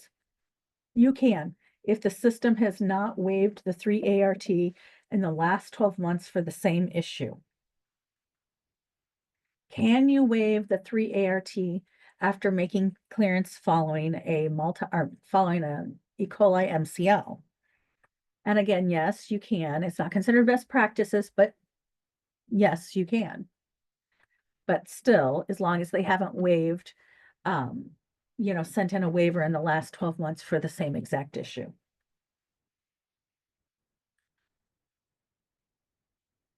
Can I waive the 3 additional routine before obtaining clearance? And that answer is no. A waiver can only be issued if clearance has been met and the results are insidious. That said, feel free to send me or the DPH email box a copy of the TC negative sample results along with the waiver request. And then we'll put in the results and we'll process the waiver all at once. And we try to always reply back when things have been processed, when paperwork has been processed. So now we're going to hop in. We've talked about what causes a system to need an on-site assessment and what the requirements are for sampling, following a TC positive. We're going to talk about how to fill out the on-site assessment form. So first of all, we want to know what the main parts of this form are. So again, the on-site assessment is really just the first 4 pages of that packet that is called the on-site assessment, pages 1 through 4. So the facilities information is found at the top of the first page here. The section 1 question right here is also on the first page. Then we start into the section 1.1a through 7 questions, which takes up basically the rest of that 4-page packet. So starts on page 1 and goes all the way through page 4. We also have on page 4 the assessment determination area. And then the inspector's signature and date down here. So those are the main parts of an on-site assessment. So the facilities information found up at the top here. We need the facility's name, the type of facility, so whether it's transient or non-transient, its IL3 number, what county it's from, a contact person, their mailing address and phone number. And if the sampler is different than the contact person, then we also need their information. It needs to be marked as a triggered assessment. So here, this was marked as scheduled on here, but you would mark the triggered assessment box. The date of the assessment, which is right here. So that's the date the assessment was performed. The date of the samples. So that is the date of the samples which triggered the multi-TC event. So if it was, you had multiple routines, then that would go here, okay? Date of the samples. That would be it. If you have a positive repeat, so like 1 routine and, 1 or more repeats, it would be the date that the repeats were taken, would go in here.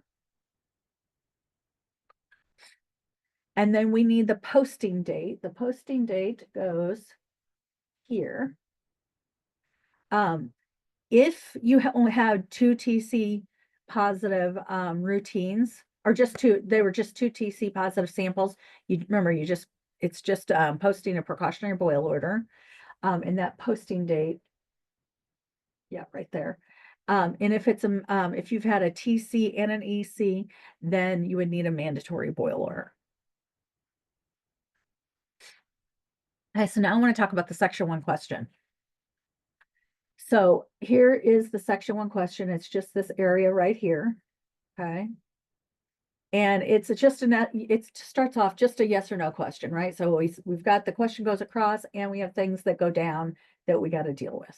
So it says, has the issue that triggered the assessment been clearly determined? And so you're either going to have yes or no, and you can use a drop down box. And I do believe we also have one that you can just write on. And I will tell you, I've had people just write it on these, the ones that look like this, where it looks like, you know, you could use a drop down box, but they printed it out. And, you know, as long as the information's there and I can read it and it's logical, I can use it. I just have to make sure the feds can handle it, right? All right, so we only answer yes to the section 1 question if there is a singular and clear deficiency, you know, a single, only one, and it's very clear, okay? So for example, improper sampling would be a great one that you could put in here, okay? If you answer yes to this section 1 question, then you got to fill out all the rest of that section 1 question, which consists of issue description, the severity, the corrective actions taken, and the date or scheduled date of those corrective actions. So issue description, severity, which severity is significant, minor, recommendations made, or no deficiencies. Corrective actions and date of corrective actions. But those have to go in here. Okay, so this is where the severity is a drop down box here. Here's where you'd put your corrective actions, and this is where you would put the date of the corrective action. So what if I answered no to the section 1 question? So if you answer no to this section 1 question, then you're going to need to fill out all of the rest of section 1, okay? Which is section 1.1a through 1.7. So anywhere when you go through that water system and you're checking all these different parts of it, this is just a very detailed version.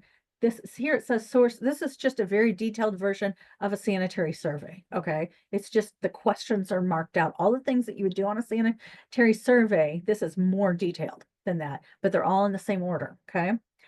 Anywhere you find a deficiency, you would fill it out. Okay. And so you'd fill out all 4 parts, just like you would have done up here in section 1. So you're not filling out both of these. You're either filling out section 1 with a simple issue, or if it's more complex, then you need to fill out all of 1.1a through 1.7. Again, you're going to need the issue description, the severity, significant, minor, recommendations, no deficiencies, the corrective actions, and the date of the corrective actions. So those go, so here's where you would, was there an issue found? You'd mark it, you know, yes or no. What was the issue? The description would go here. This is a drop down for the severity. Here is where you would put the corrective action. And here is where you would put the date or anticipated date of correction. If I answer no to the section 1 question, do I still need to fill out all of the rest of the section 1 question? And no, you don't have to do that. If you answer no to the section 1 question, you do not need to fill out the rest of section 1 question. You need to fill out 1.1a through 1.7 anywhere you find a deficiency. What if I conduct an on-site assessment and don't find any deficiencies? Can I put that in the section 1 question? And the answer to that is yes. If you conduct an on-site assessment and you don't find any deficiencies, and it does happen, then you can mark no in the section 1 question. And you would put no deficiencies in for the severity in that section 1 question. Can I receive credit for a sanitary survey, SSV? 2. while doing an on-site assessment. And yes, you can get credit for both all at once. However, well, to do that, first of all, you would have to fill out all section 1, like I've just explained. And then you would also need to go to page 5. So remember, on-site assessment is just page 1 through 4. Sanitary survey starts on page 5, okay?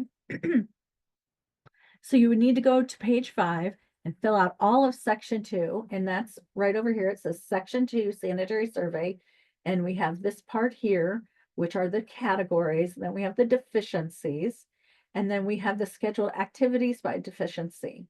And then this is where you would sign. Okay, so you need to fill out all of those items. It must match everything that you wrote in section 1. So don't forget, you got, if you're filling out section 2, you got to do the deficiencies, which the deficiencies go here as well, right? So you're going to fill out the categories, you're going to fill out the deficiencies, and you're going to fill out the scheduled activities by deficiency. And don't forget to sign a date. So again, I just want to reiterate that section 1 and section 2 are asking the same exact questions. It's just section 1 is an on-site assessment, and so it has to be more detailed. It's a level 2 assessment according to the feds. And so we have to follow the federal rules on that. The sanitary survey portion all still goes on the same order, and must say the same thing if you want, but it's not as detailed. But if you want credit for both, we have to have it all filled out. But I want you to notice when you're looking at section 1, 1.1a and b is labeled source. Notice here, and I apologize, this looks blurry on my screen and it didn't look blurry earlier. That's really weird. But anyway, sanitary survey, the first one under categories is source.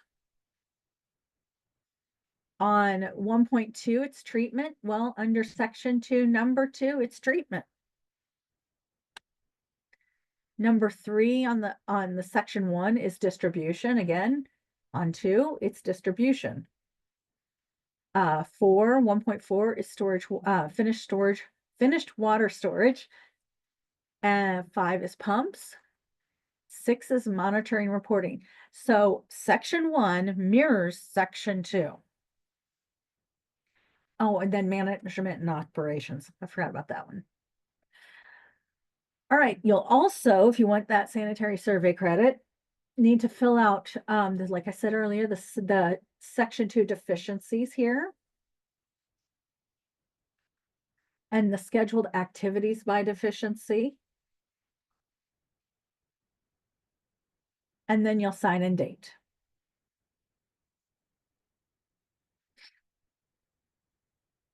Can I get credit for a sanitary survey if I only answered the section 1 question?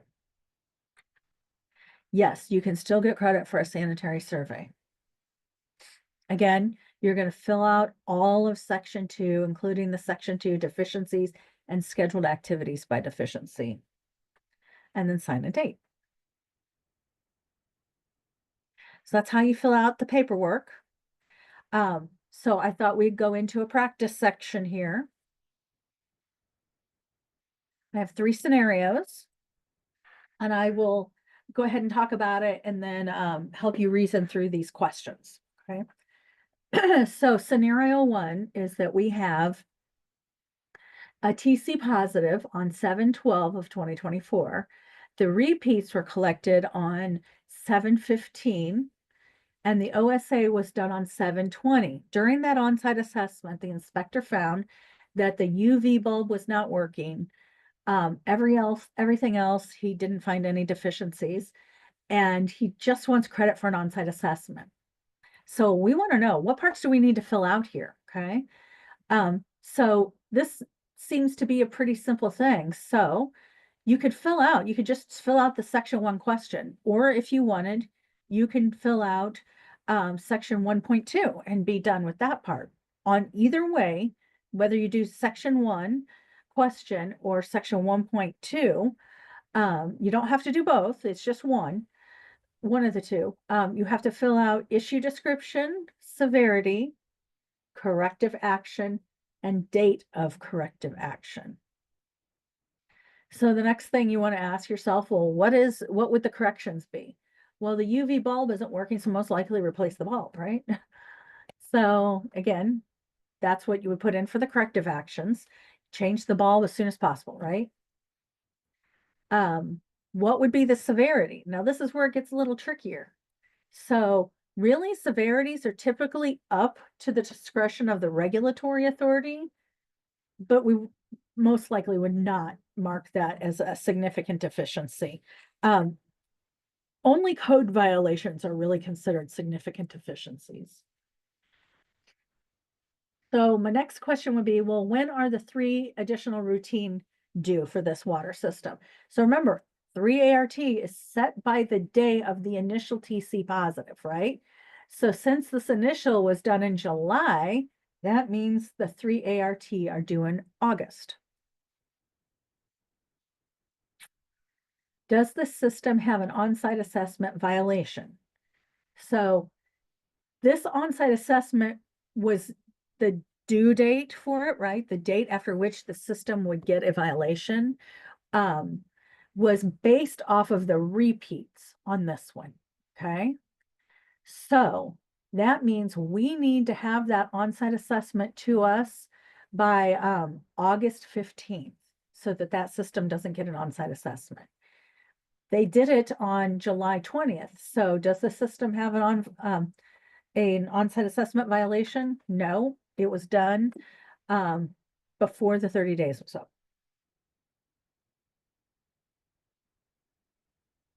All right, so scenario 2. So our initial TC positive was on 5/20/2024. The repeats were all TC positive on 5/28/2024. An on-site assessment was done on 7/31/2024. During this assessment, the inspector found that there was improper sampling. They took a sample from a hydrant. It was on the distribution system for like a campground, let's say, but they took it from an outdoor hydrant.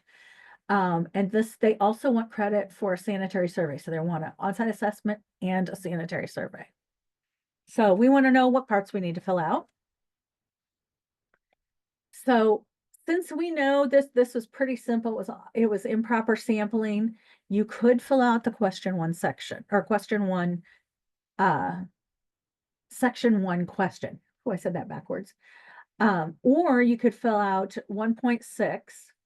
And since they want credit for sanitary survey, they're going to need to fill out all of section 2 as well, including deficiencies and schedule activities by a deficiency.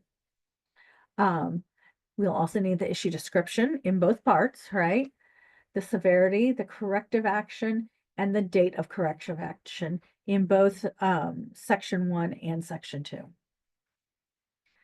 So this was improper sampling here. So what would our corrective actions most likely be?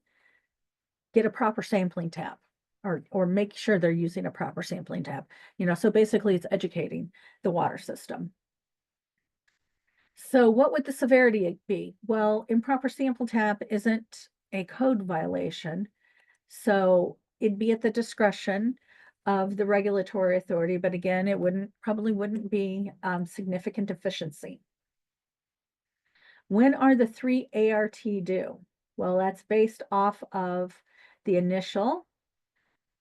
So since this was in May, the 3 ART would be due in June.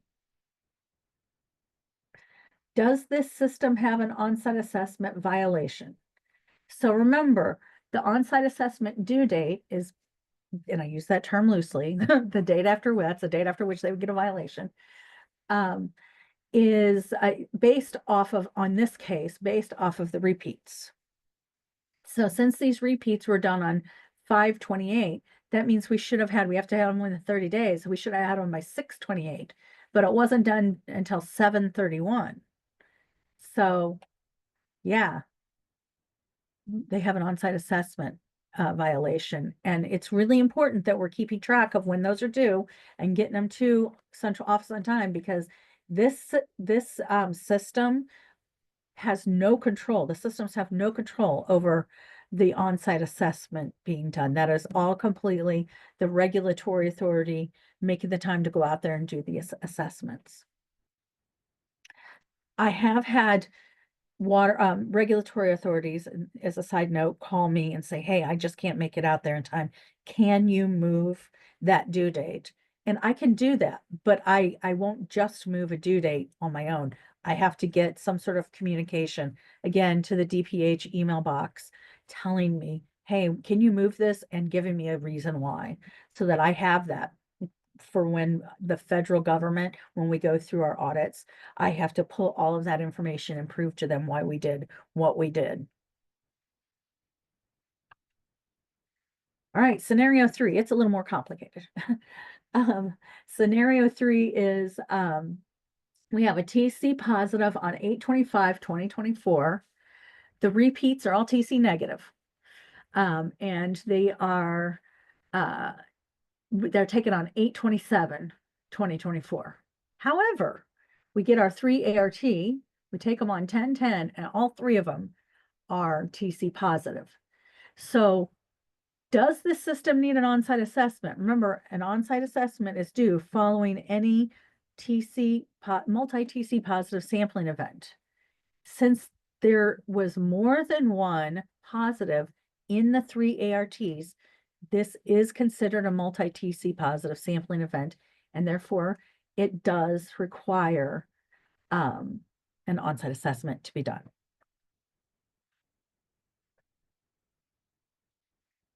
All right, so samples TC positive on 8/25. The repeats were, this is a continuation of the third scenario. The repeats were TC negative on 8/27 because they disinfected, so woohoo, good for them. All 3 additional routine samples were TC positive on 10/10. The repeats were all TC negative on 10/13, but because these were positive, we still need an on-site assessment. So they did the on-site assessment. The on-site assessment was done on 12/8/2024. During that assessment, the inspector found the sanitary seal was torn, and then found some dead ends upstream from the TC positive sampling faucet or sample tab. They want credit for an on-site assessment and a sanitary survey. So we want to know, what parts do we need to fill out to get this, right? So first of all, this is too complicated to be using question 1. So you would have to fill out 1.1a and 1.3e. So 1.1a deals with the sanitary seal, okay? 1.3 deals with the dead ends, okay? And then you would also need to fill out, because you want a sanitary survey, all of section 2, including the deficiencies and scheduled activities by deficiency. Both your information in both section 1 and section 2 need to include issue description, severity, corrective action, date of corrective action, and date of corrective action. So what would our corrections be? Okay, so a sanitary seal, torn sanitary seal, is a significant deficiency, okay? Because, well, first of all, I'm sorry, what would the corrective actions be? It'd be fix the sanitary seal, and maybe possibly fix the dead ends, or they could implement a flushing program. That part is up to, that's between the regulatory authority and the water system on how you want to deal with dead ends. But the sanitary seal is a code violation, so it has to be fixed, bottom line. Whoops. So what would be the severities? That's what I wanted to talk about that. So since the sanitary seal is a code violation, the torn seal would need to be marked significant deficiency. The dead ends are up to the RA, maybe minor deficiency, maybe recommendations made, okay? would not be no deficiency. Anyway, does this system have an on-site assessment violation? So let's go look at this. So we're basing it off of the 3 additional routines, right? Because they were all TC positive. Those were taken on 10/10. That means we needed that on-site assessment to us by 11/10. The on-site assessment was done 12/8. So yes, this system does have an on-site assessment violation because it was due to us by 11, oh, I should have said 11/10. I have 11/1 there. And not completed until 12/8. Got a bonus question. Does this system have any other violations? Well, when you look at this, the only other violation we could really talk about would be the 3 ART, right?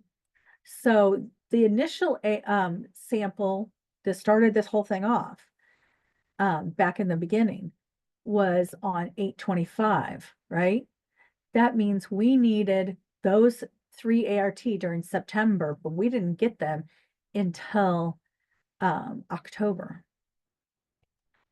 So yes, this system also has a 3 additional routine violation due to not taking the 3 ART during September.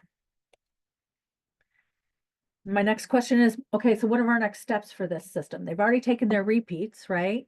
Well, since they had a multi-TC positive event and they've done their on-site assessment, the next step is that they need to make clearance. So make clearance and then take the 3 ART by November 2024. Okay, because this is a new round of sampling here for this one, right? So the 3 additional routine, since this was done on 10/10, we have to have them by 11, right? So, or October, we have to have them by 11. Is there a way this system could have avoided that original 3 ART violation? And yeah, they could have, the regulatory authority could have sent us an extension request to the non-com email box, and then we could have moved that, and that would have avoided that violation. All right, so that's all I have for you today. Do we have questions? Yes, we have several questions. Oh, good. Yeah. I better get a pen. Let me move all the way, get back all the way up to the top of the chat. Do I need to quit sharing? So You can if you want to. Okay. It's up to you. Okay, so can the 3 additionals be taken at the same location? For example, 3 from 3 comp sync, or do they need to be taken by the coliform site plan, 3 different locations, routine location, upstream, downstream locations? Okay, those upstream, downstream, and all that is for repeats. Okay, Those are different.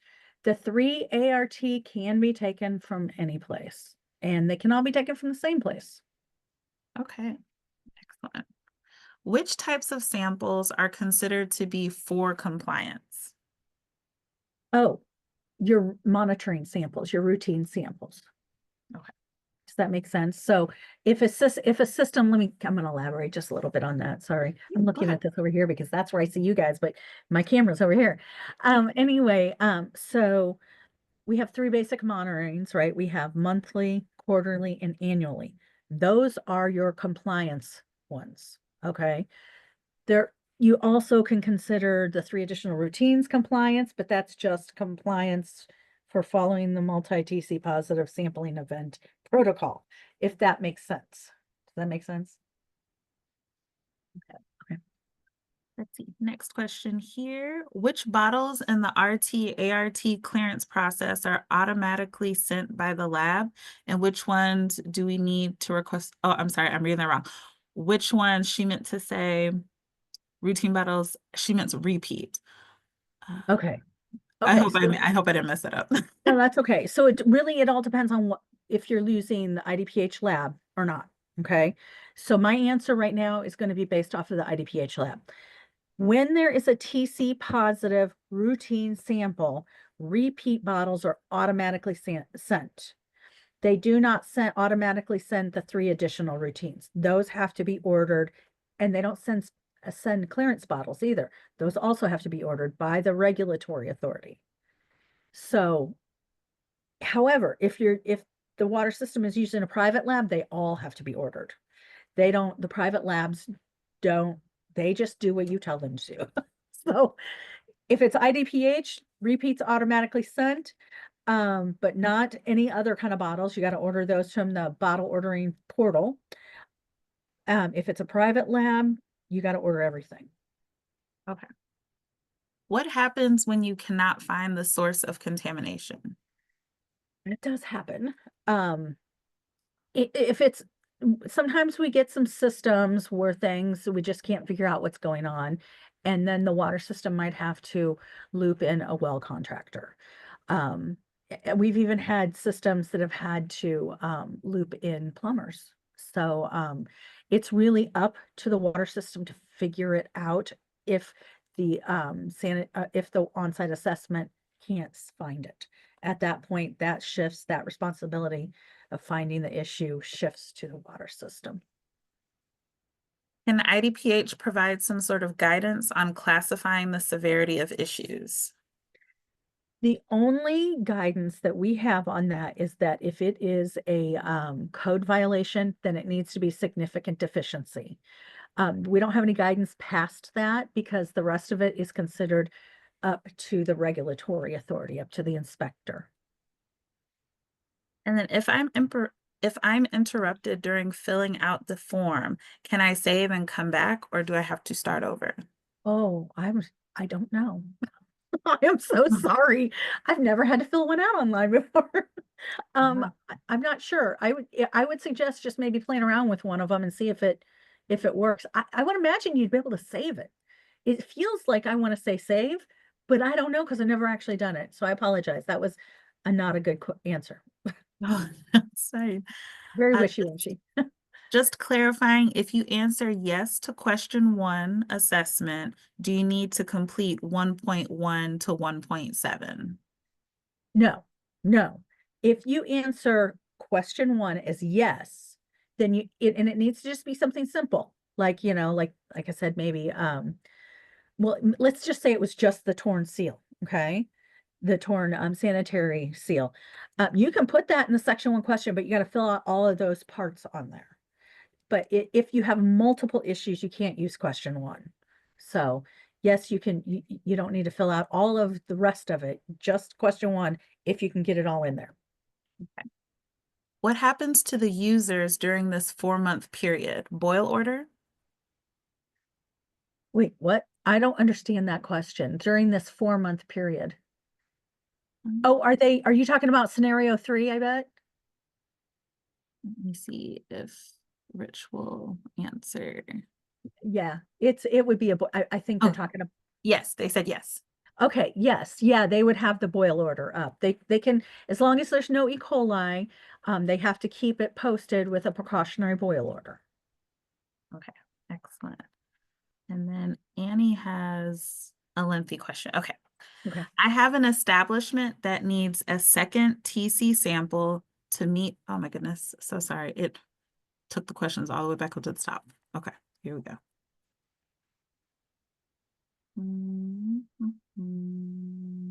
Okay, I have an establishment that needs a second TC sample to meet clearance from their TC positive event on 6/17/24. Once that is met, I will collect 3 routine samples, correct? Yes. Okay. You really, you're supposed to, let me ask this question. You said it was from 6/17/2024 was the initial TC positive, and did I write that down right? Yes, that looks like it is. Okay, yes. You will need to do the 3 additional routines then, once they've made clearance. And then I would imagine, go ahead. Go ahead. Oh, no, I'm sorry. And once hopefully all the samples come back TC negative, what scheduling system do I follow? quarterly? Can they be done yearly? Well, that's already set. That would be in SIDWIS. That is something the regulatory authority sets. Okay, so you can, I don't know what schedule you have that system on. You would need to go and look on Drinking Water Watch, and you can look it up by IL3 number, Drinking Water on Drinking Water Watch, and it'll tell you what the monitoring period is for them. So it's either monthly, quarterly, or annual.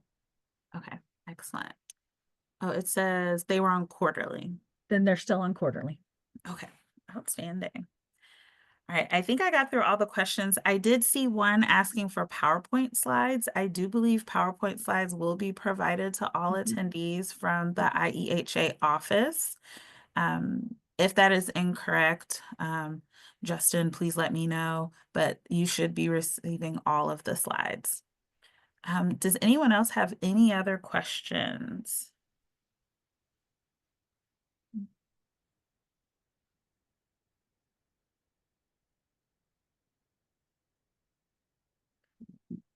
I'm seeing some thank yous. Yes, thank you, Jennifer, so much for your presentation. You're Really welcome. appreciate you coming out here to join us today.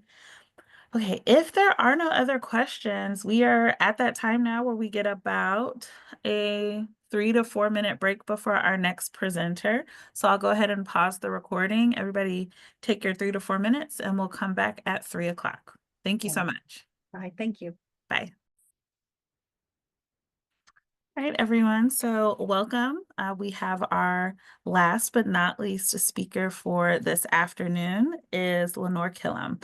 Dr. Killam has been an MPH-EH faculty member at the University of Illinois Springfield since 2010 and has previously served as IEHA president. Dr. Killam enjoys environmental risk assessment and emergency planning as specialty areas of study. She's the advisor for the Public Health Student Association at UIS. Her goal is to engage students more fully in the benefits of the IEHA. Outside of her profession, Dr. Killam is a 6th degree Black Belt in Aikido and is an active member of the Cathedral Church of St. Paul in Springfield. With that being said, I'm going to go ahead and turn it over to you, Lenore.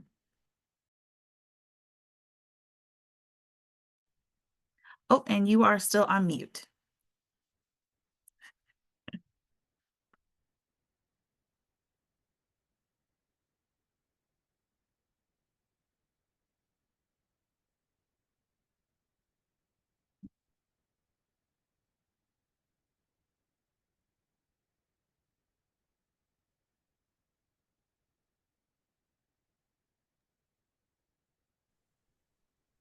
Okay, so everyone should be able to hear me now. Sorry that took Yes, so yes, long. we You can. know, those are tense moments, aren't they? No, you're fine. Okay, so now I'm going to share.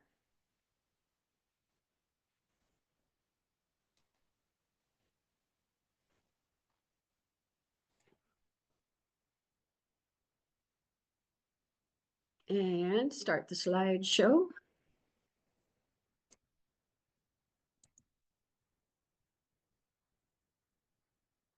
Oh, for crying out loud. This is just in the wrong place. Okay, here we go.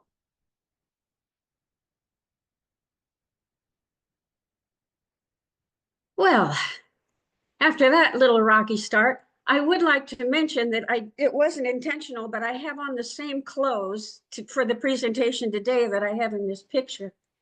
So I hope that's a good sign.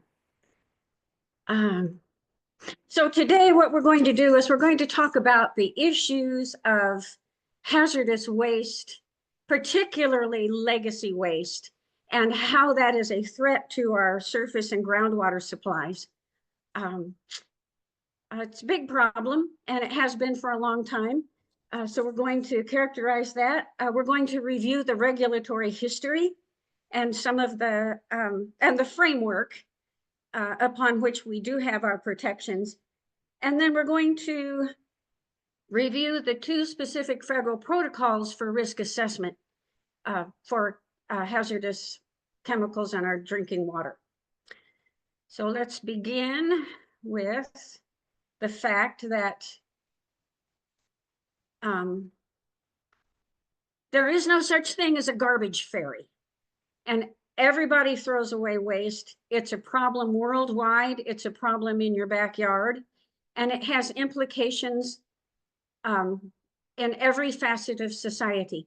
So as we go through this presentation today, we're going to be looking for those social, environmental, and economic overlaps, particularly when it comes to sustainability and equitable treatment for environmental justice.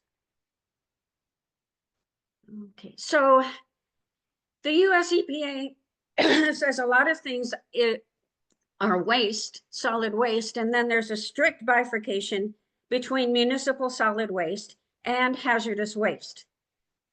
And I don't think that surprises anybody. The one thing that did kind of, I had to turn over a little bit, is that not all solid waste is solid. Gas contained is also considered solid waste. There's just a few things that we're familiar with. We understand municipal waste. We don't quite, I think, as a society, have our heads wrapped around what hazardous waste really is. So we make a lot of it. And back in 2018, we made almost 300 million tons of municipal waste. About half of it was landfilled. We're working very hard to reduce that number. And the big push now is food and food packaging, reducing the amount of that goes to the landfill. I'm very curious to find out where we are right now, as I'm sure that your eyebrow is raised that the latest data that the US EPA has for these numbers is from 2018. This is what I pulled off the internet a couple of days ago. So let's look again, though, at what hazardous waste is that's different than municipal waste. We are going to look chiefly at the Resource Conservation and Recovery Act. I call it Big Daddy, RCRA. This is found in 40 CFR Part 261. Not that you necessarily need to know that, but they are codified federal regulations. Recycled materials are exempt, but not all recycled materials are exempt. For instance, if it is a material that's recycled but applied to land, and I'll show you a rather disturbing incident where that came to light, if it's burned for energy recovery, or if it is accumulated speculatively. And we've all heard those stories. Maybe you've even had them in your districts where somebody, maybe not such a reputable company, will rent a warehouse and they will accumulate recyclables. And then it turns out to be not as profitable as they thought, and they just put a lock on the door and walk away. So that is not exempt. So here's applicable to land. So what happened was this company had sweepings from their fertilizer, a recycling plant, and that was high in lead and cadmium. And those two are brother and sister. They kind of go hand in hand. So what they did was they diluted their floor sweepings with fertilizer until it was below the regulatory limit, and then they shipped it overseas. So people can be creative in bad ways. So we have a hodgepodge of places that tell us what hazardous waste is.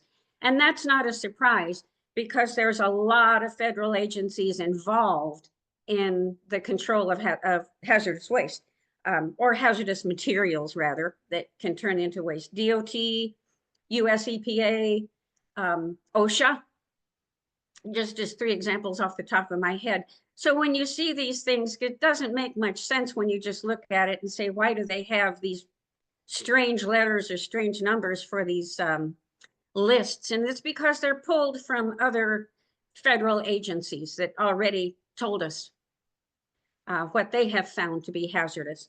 But if it is not on the list, it is not off the hook, because the other method by which materials are deemed hazardous is called characteristic waste. And so there are 4 characteristics that will make a material hazardous and turn it into a hazardous waste. So the first of these is ignitability. And I know that you've all seen these before there, and some of you may be more familiar than others. But when you think about it, ignitability is things like gasoline or lightweight hydrocarbons. The alcohol by volume is because if it's greater than 24%, it is regulated by a different agency. And a lot of these exemptions are because another agency already has jurisdiction over this particular issue. So in addition to gasoline, you have issues of spontaneous combustion, linseed oil and rags, for instance, and oxidizers. Then we also have corrosive, very high pH, say for instance, lime or slaked lime, or a low pH, say battery acid or Pepsi Cola. I'm not exactly sure, but I think isn't the pH for Pepsi between 2 and 3? If anybody knows, you can type that in the chat. I'm curious to know. So, excuse me, corrosivity can also be defined if it corrodes steel. Excuse me. So folks, if it corrodes steel, it's no good for us either. We also then have reactivity. I meant to remove that, so sorry about that. So we have water reactive materials. I remember when I was in college, general chemistry, had a great teacher. We all had on our safety gear. He said, "Hey kids, watch this." And he took an itty bitty piece of sodium metal and he threw it in the prep sink, and it zinged and spit and exploded. And I think of that when I think of reactivity.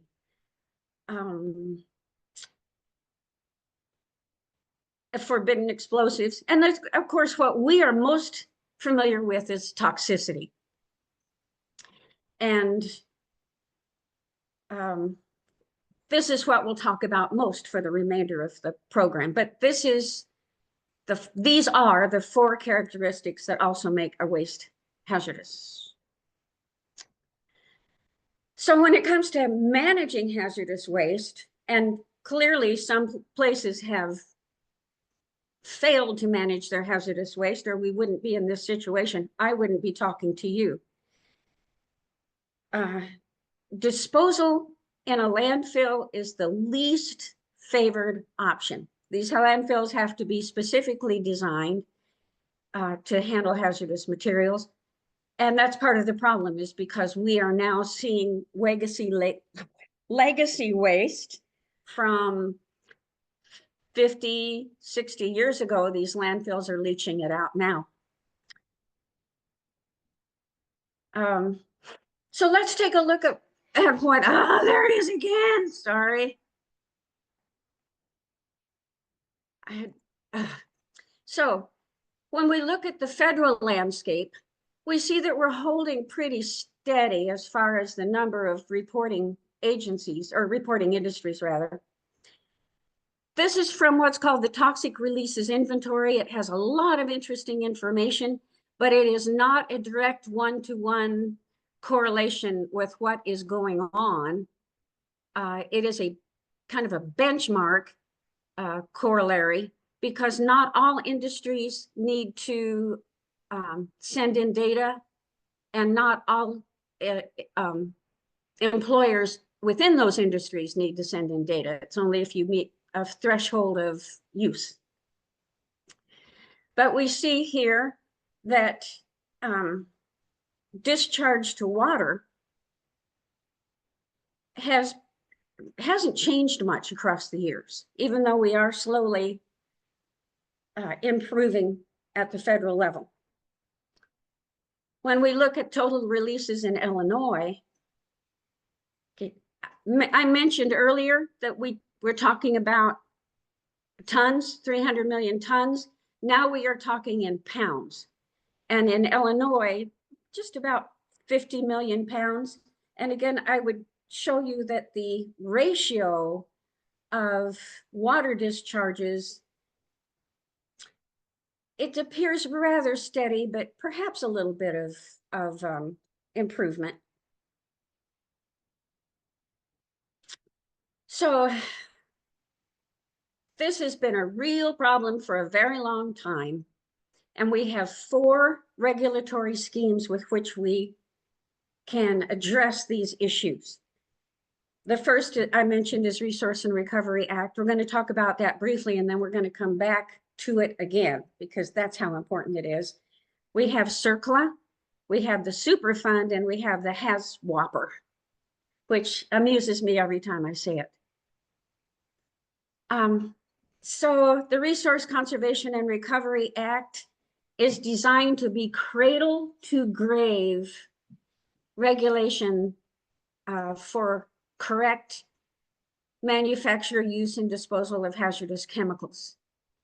One of the trends that RCRA started and the others have continued is to assign liability to the polluters. And this is fairly new as far as regulatory schema go. Started about in the 70s, this trend to make the polluter pay. Not only with RCRA, but also other agencies like OSHA. The Comprehensive Environmental Response and Chemical Liability Act is known more readily as Superfund. And this was the result of oil tankers spilling their goods and fouling beaches. And it got some traction when it started fouling the beaches in the wealthy communities of Southern California. Superfund was established to help pay for cleanup in an abandoned property. If it's still owned and operated, then it's under the first one, it's under the RCRA, but this would be for abandoned property or closed property. And you have probably heard it is funded by a tax on every barrel of oil that is produced.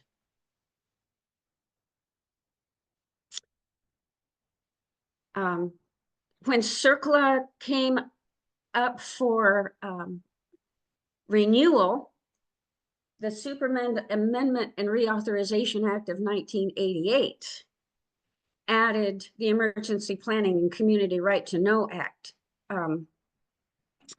which also probably would not have happened had it not been for the incident in Bhopal, India, where methyl isocyanate was released and killed as many as 21,000 to 25,000 people that lived around the plant area. Although it would have remained a tragic incident in our history books had it not been for the fact that in Institute, West Virginia, 1 week later, the same chemical caused the fire that destroyed the plant in West Virginia. So this was the reaction to having it occur on our shores. We have the Hazardous Waste Operators and Emergency Response Act, also born out of a tragedy. And that was 6 firefighters and 2 fire trucks were incinerated in an explosion on a site, on a construction site, that they were not told that this material existed, so, or that was on the site. So it came out of that tragedy. This one is not a US EPA regulation. This one is regulated by OSHA. All of this is intended to help with the issue of environmental justice. If you need a really good example of environmental injustice, it is the placement of these dumps and hazardous waste sites and unremediated sites, causing injury, illness, and hazards to the Black and brown communities. So it's a battle, it's an important one in order to make this happen. So environmental justice has a long history, but it's only been within the past decade or so that it's gained any traction. One of the reasons it did was under federal, I'm sorry for this, is President Clinton signed an executive order that requires all federal agencies to evaluate their plans that may impact the health of a community for environmental justice ramifications.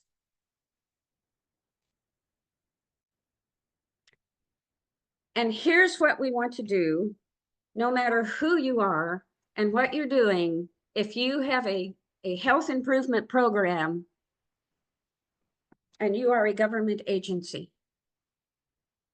you need to involve the community. If you don't, you are doomed to fail. And for the sake of environmental justice, we involve the community because they are the solution. They are the ones that will move this forward. They are the ones that will keep the responsible agencies' feet to the fire. And buy-in is extraordinarily important if you're going to have a good resolution. Now I did it again. I don't know why I missed those. Sorry about that. So let's talk a little bit about RCRA and a little bit about the history of how we are where we are. We first became RCRA, I shouldn't say RCRA conscious, but a little bit of the history. For those of you who are younger than me, and it's probably everybody on this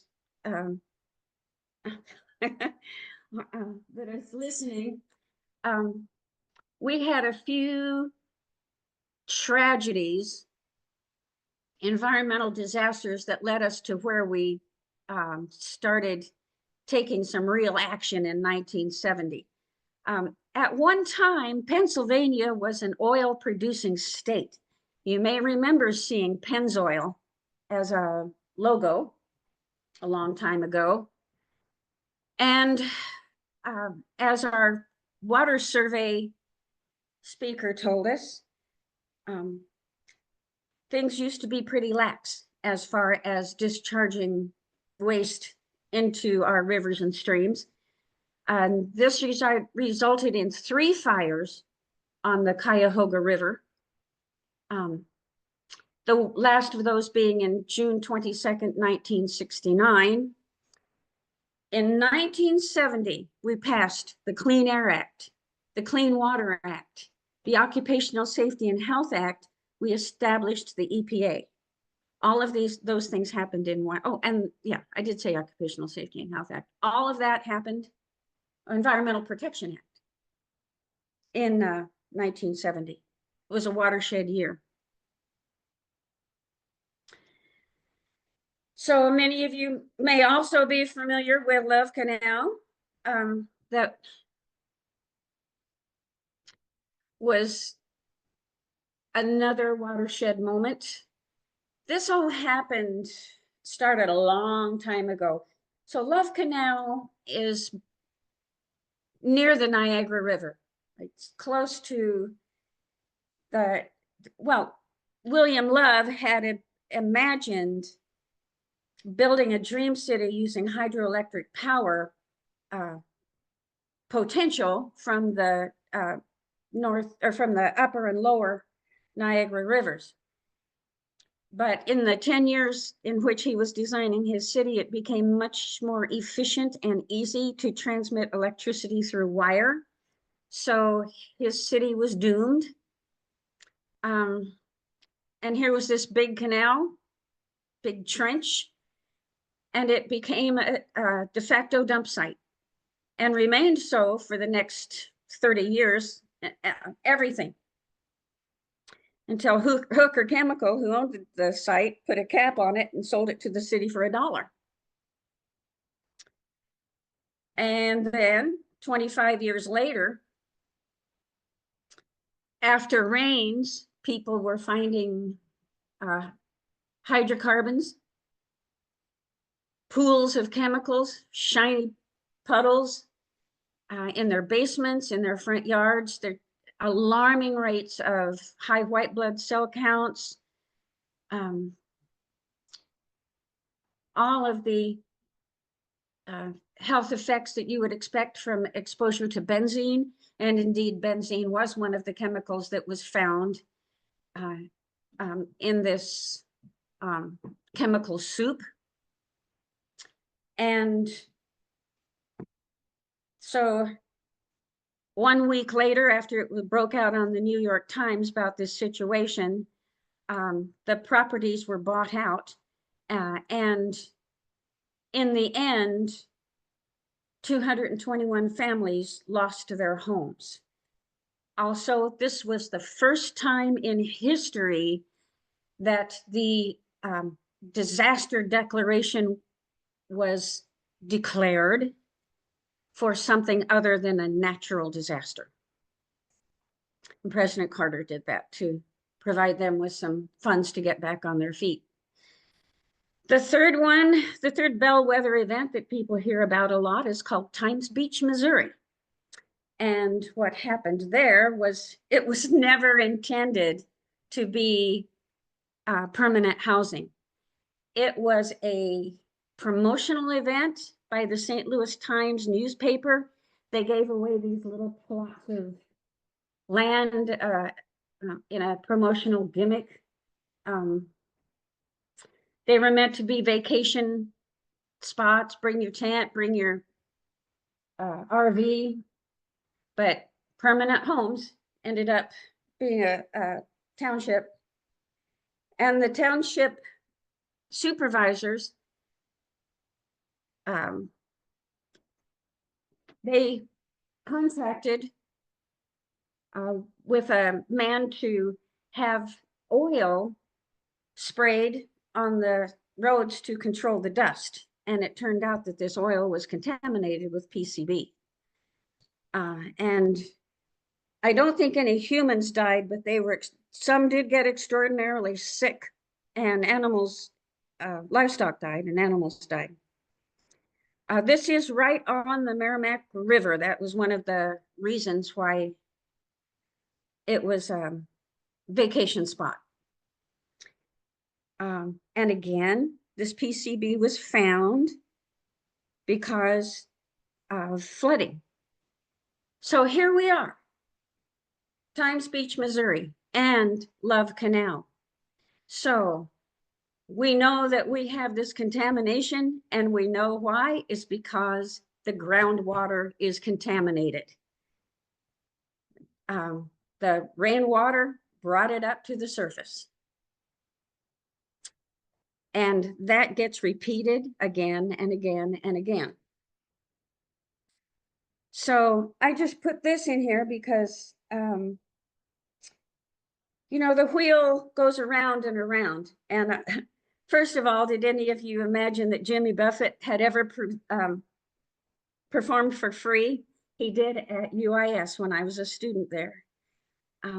But also, I remember a really good conversation I had with my mentor, and he mentioned that when it comes to the political climate, we're the conservatives. We're the ones who don't want to squander the resources or ruin the resources that belong to our children and grandchildren and great-grandchildren. And that is just so true. And that motivates me. So let's talk about then the sorry. So we know we have this problem of chemicals contaminating our drinking water supplies. And there are two protocols by which we evaluate these hazards, not only evaluate them, but assess them, give them numbers. And that's the ATSDR Public Health Assessment Guidance Manual and the US EPA Risk Assessment Guidance for Superfund. They're very similar in process, but they differ in outcome, and they differ in objective.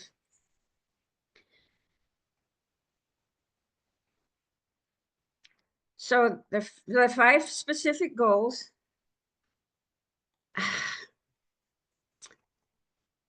I'm trying to turn that off before it turns on itself. Okay, so either one of these protocols have the same objectives, and that is to scientifically evaluate the size, the scope, and the hazard of the chemical contaminant.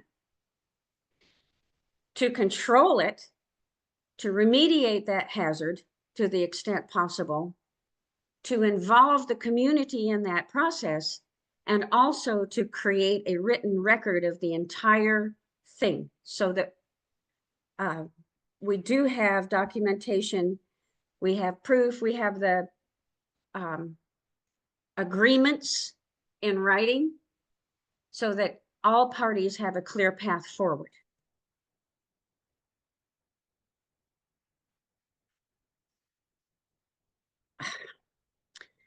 So the ATSDR, when we're looking at that, it has 4 particular parts to it. And the first is called our hazard evaluation. And that is where we characterize the site for what contaminants might be there, how they were used, where we can expect to find them on the site,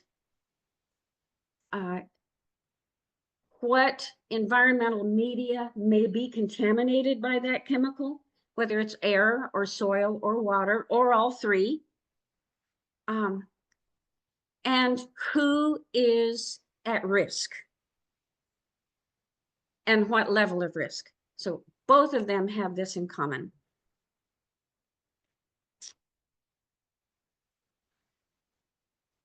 So we look at the site history, we look at the physical characteristics, soil type, topography, access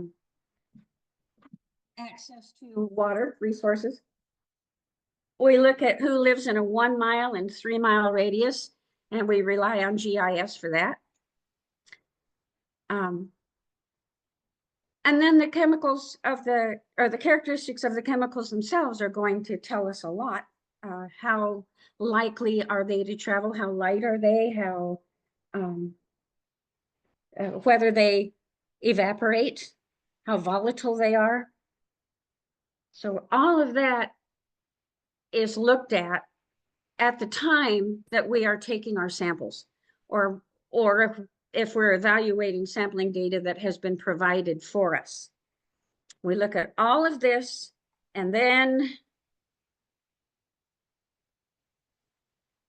also, again, we're going to, at that point, make our forays into the community. Look for those trusted community leaders that can help get the rest of the community on board. This is where Your word is your bond, and your reputation must be stellar. Without it, you're fighting uphill all of the way. If you break that trust or you break that integrity, you might as well hand that project over to somebody else.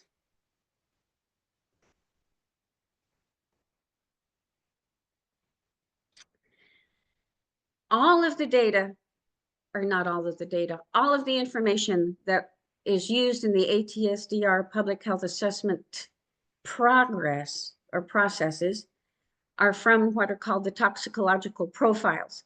And these are found at the ATSDR website. They are gold mines of information about any toxic chemical that, well, not any, because they only have several hundred. The toxic chemicals, the most commonly used toxic chemicals. And it gives the history of the use. It gives the background of problems.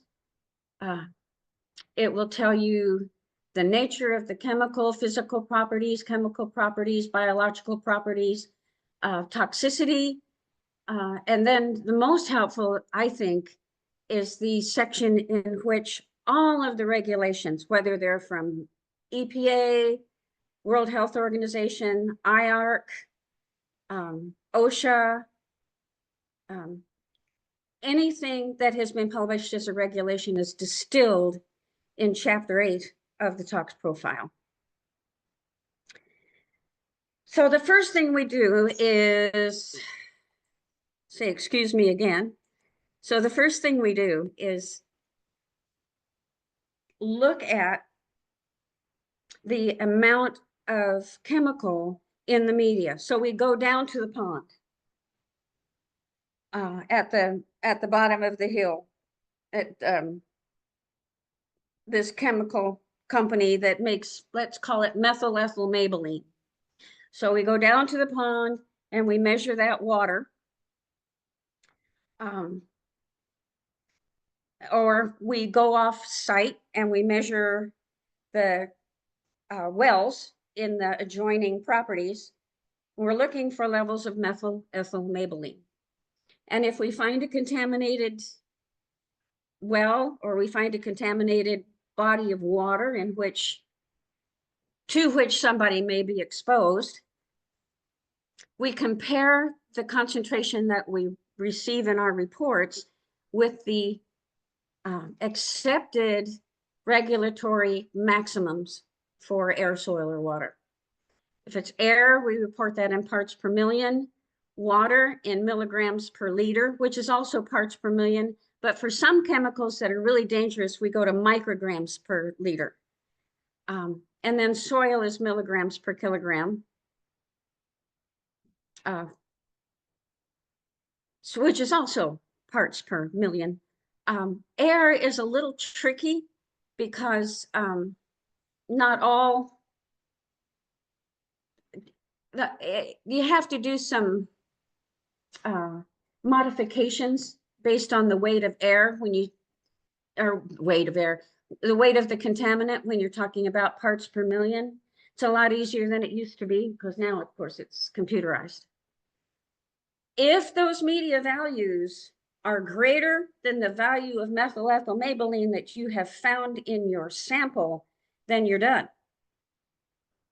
But if it's close or if it's over, then you go to the next step, which is to calculate what we call body burden in the exposed population. And we do that by calculating how much they drink or eat or breathe in a day. We consider the body weight of the person. That goes into a calculation, and that's called the exposure dose, and that is reported in milligrams per kilogram per day. And these also have maximums reported in the toxicological profiles. And if your milligrams per kilogram per day, when the milligrams per kilograms per day exceed the accepted regulatory guidelines or regulations, then you have regulatory tools available to you that you can use. So if that is, and at the end of that assessment, and of course it's a very long process, we can't get to it in the time that we have left, but you're going to come out with one of 5 conclusions. So it's going to be an urgent public health hazard, which means you must immediately remediate, or it is a public health hazard. You might have some breathing room, but you're still on the hook. If you have an unknown, or if you're really close, you may have a health hazard, you may not. And at that point, you have what's called indeterminate. And you can ask at that point for further examination, further studies, further testing for contaminant levels. That's really expensive and you have to beg and scratch in order to get that, but you need it so you can make your point there. Or it is no apparent public health hazard or no public health hazard.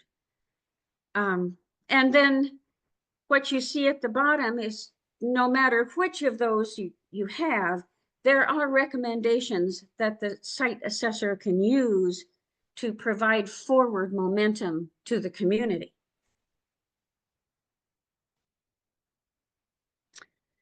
And if you do find that your assessment is greater than 1, your contaminant exposure is above the milligrams per kilograms of day maximum that is considered safe, you can recommend any of the actions that are included here.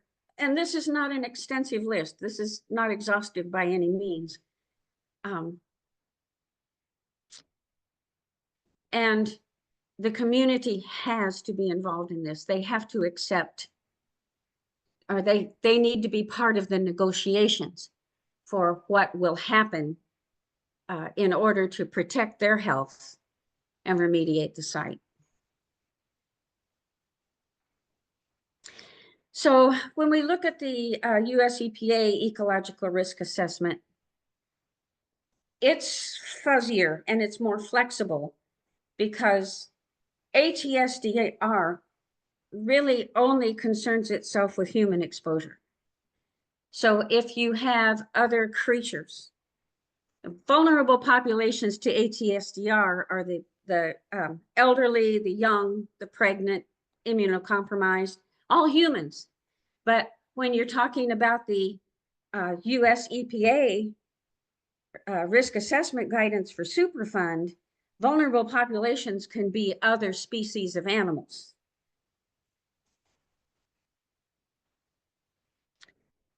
So you can see here some equivalency between what we looked at for the ATSDR and what we're looking at for the problem formulation, analysis, and risk characterization. All of that goes to the same purpose of giving a scientifically valid,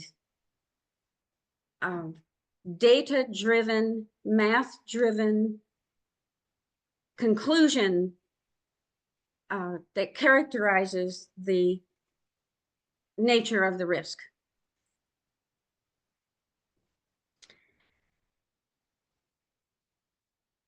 So there are, depending on where you, so I'm so sorry about that. So if you have a situation where you have discovered that there is an unacceptable degree of risk from chemical contamination at a Superfund site, your site can be placed on the national priorities list. We'll look at a few numbers a little bit later. So to get on that list, is it likely that that contaminant will leach into the environment? How dangerous is that contaminant? And who is exposed to it? And if you meet the criteria, then you will be placed on the national priorities list. And when they're evaluating whether that placement should occur, the US EPA is looking at drinking water, food consumption, soil exposure, and air. And we do the same thing at ATSDR. I heard you, or you heard me use the word we do the same. I think that shows my bias for ATSDR Public Health Assessment Guidance Manual. But it is very similar in that instance. But so the US EPA,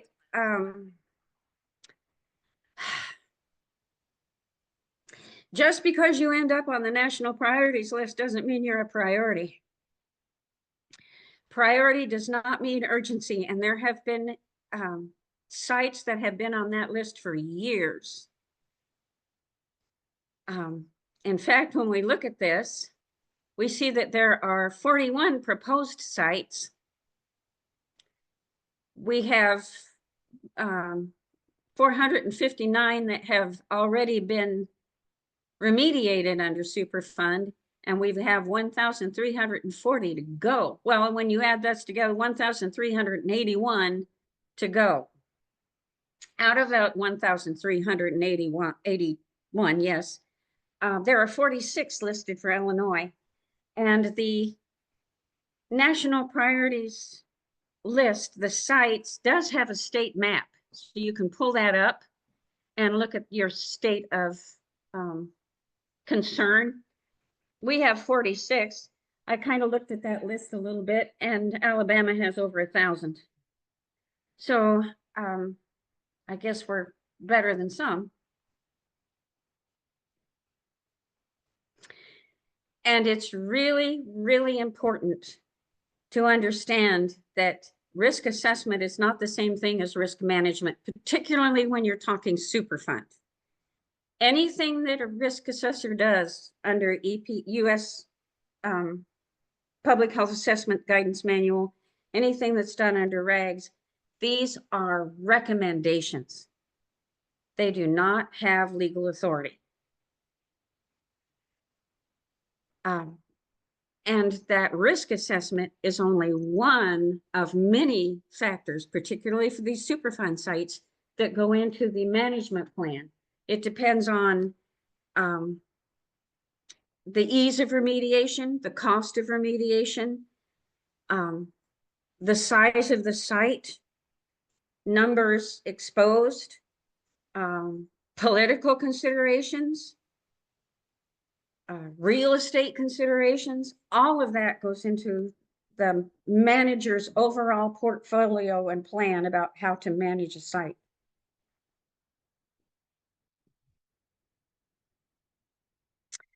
So here's my information. I got so excited about this talk last night that I forgot to delete some of those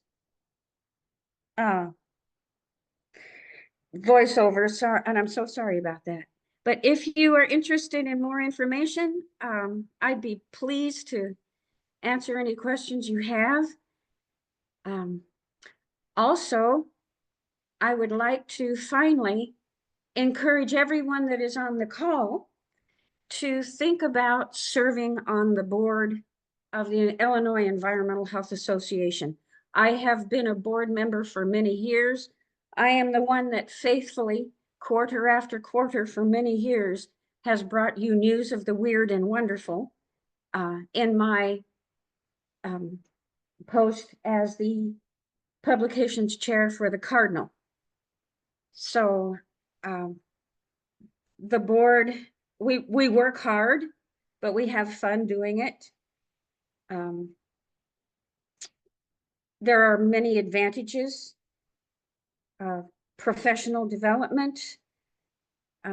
It's exciting to be in on the planning phases. Everybody helps bear the load, and that makes it much, much easier. We all get into planning for all of the conferences, so nobody is left feeling isolated or unsupported. It's a great group of people. You'll never meet better. So I think with that, I'm willing to answer any questions you might have.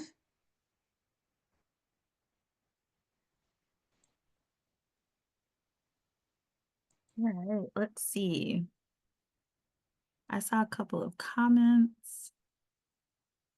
Everyone saying thank you. Yes, thank you, Lenore, for your presentation. Oh, you guys are so welcome. I very much enjoyed doing it. Outstanding. Does anyone have any questions?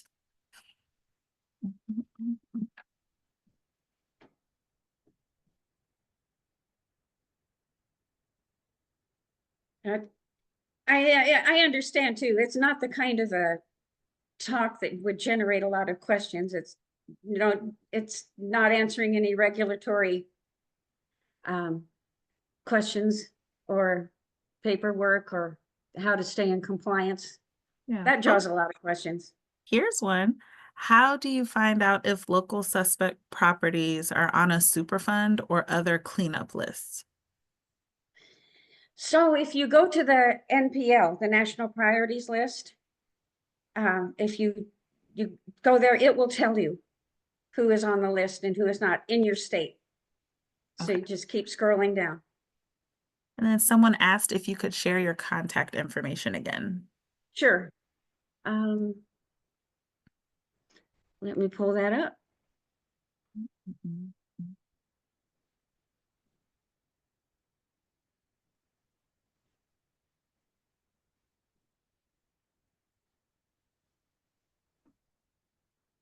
There we go. So it's LKILL2@uis.edu. It's my email. And my telephone number is 217-206-6083. Oh, another question. Have there been any more updates on holding producers responsible for waste across the board with all kinds of waste? I know this has continued to be an uphill battle.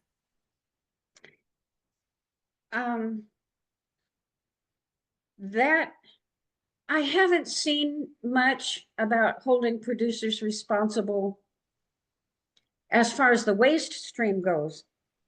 I know that there's forward movement on holding producers responsible for goods that go into the industrial processes, ingredients and what have you. But on the waste end, waste producers, they're heavily regulated. Is there one in particular, a particular situation that I may be veering off mark, not understanding the specific of that question? Let's see. See if they add to the chat. Oh, I was thinking in the realm of electronics and or chemical waste. Okay, well, chemical waste is that's what we're talking about here. So cradle to grave, if it is being mismanaged by a business, then it falls under the RCRA, Resource Conservation and Recovery Act. And there's ways to contact the agency if you think somebody is violating that. Electronic waste, take back, I think is going to, that is a pretty robust voluntary program right now with electronic waste. And I think that as long as they keep that recycling program robust on a voluntary basis, I don't think we're going to see any forward movement. And I wouldn't think that we're going to see any forward movement in this political climate anyway, for a while. So with respect to that, I would say legislatively, no, not with electronic waste. Yeah.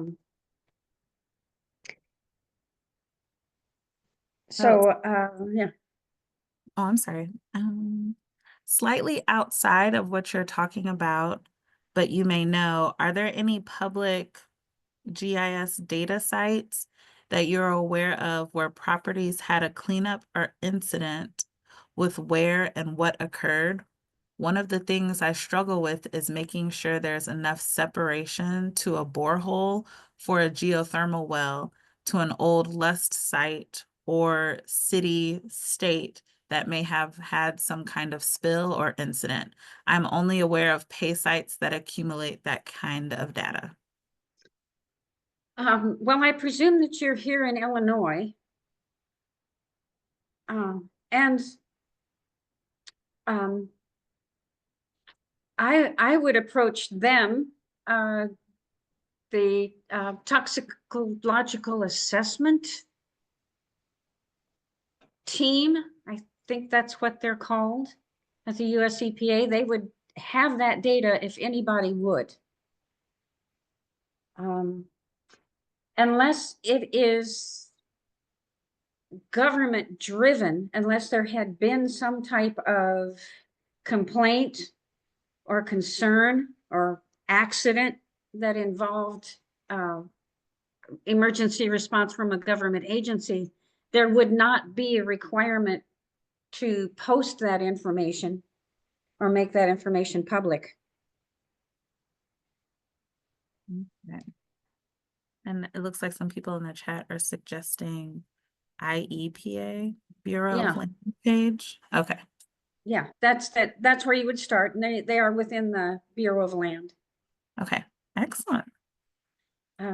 Great.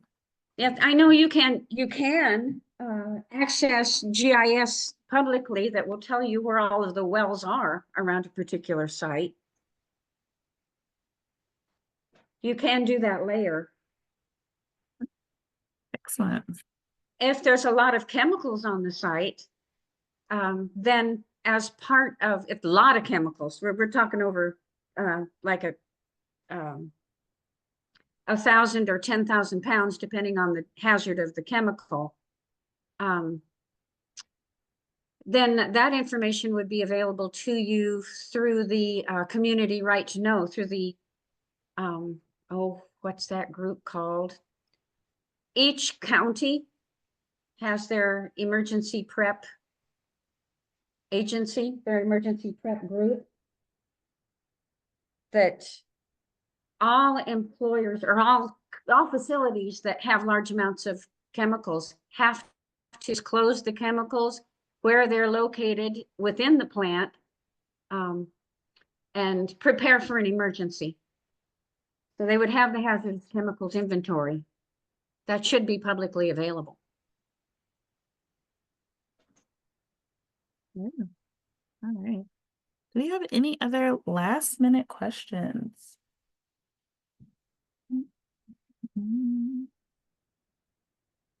Okay, if there are no other questions, again, Lenore, I want to say thank you for joining us for today. I want to say Had a great thank you. Yes, no, very interesting topic, honestly. I learned something new for every day I'm on for the spring conference. So I enjoy hosting for you all. Thank you for all of our attendees that joined us. There should have been information placed in the chat about how to earn your CEUs or your CEs for your attendance today. If there is nothing else, I will release everyone a couple of minutes early, and I hope to see all of you for day 4 on Thursday. Thank you so much and have a good rest of your day.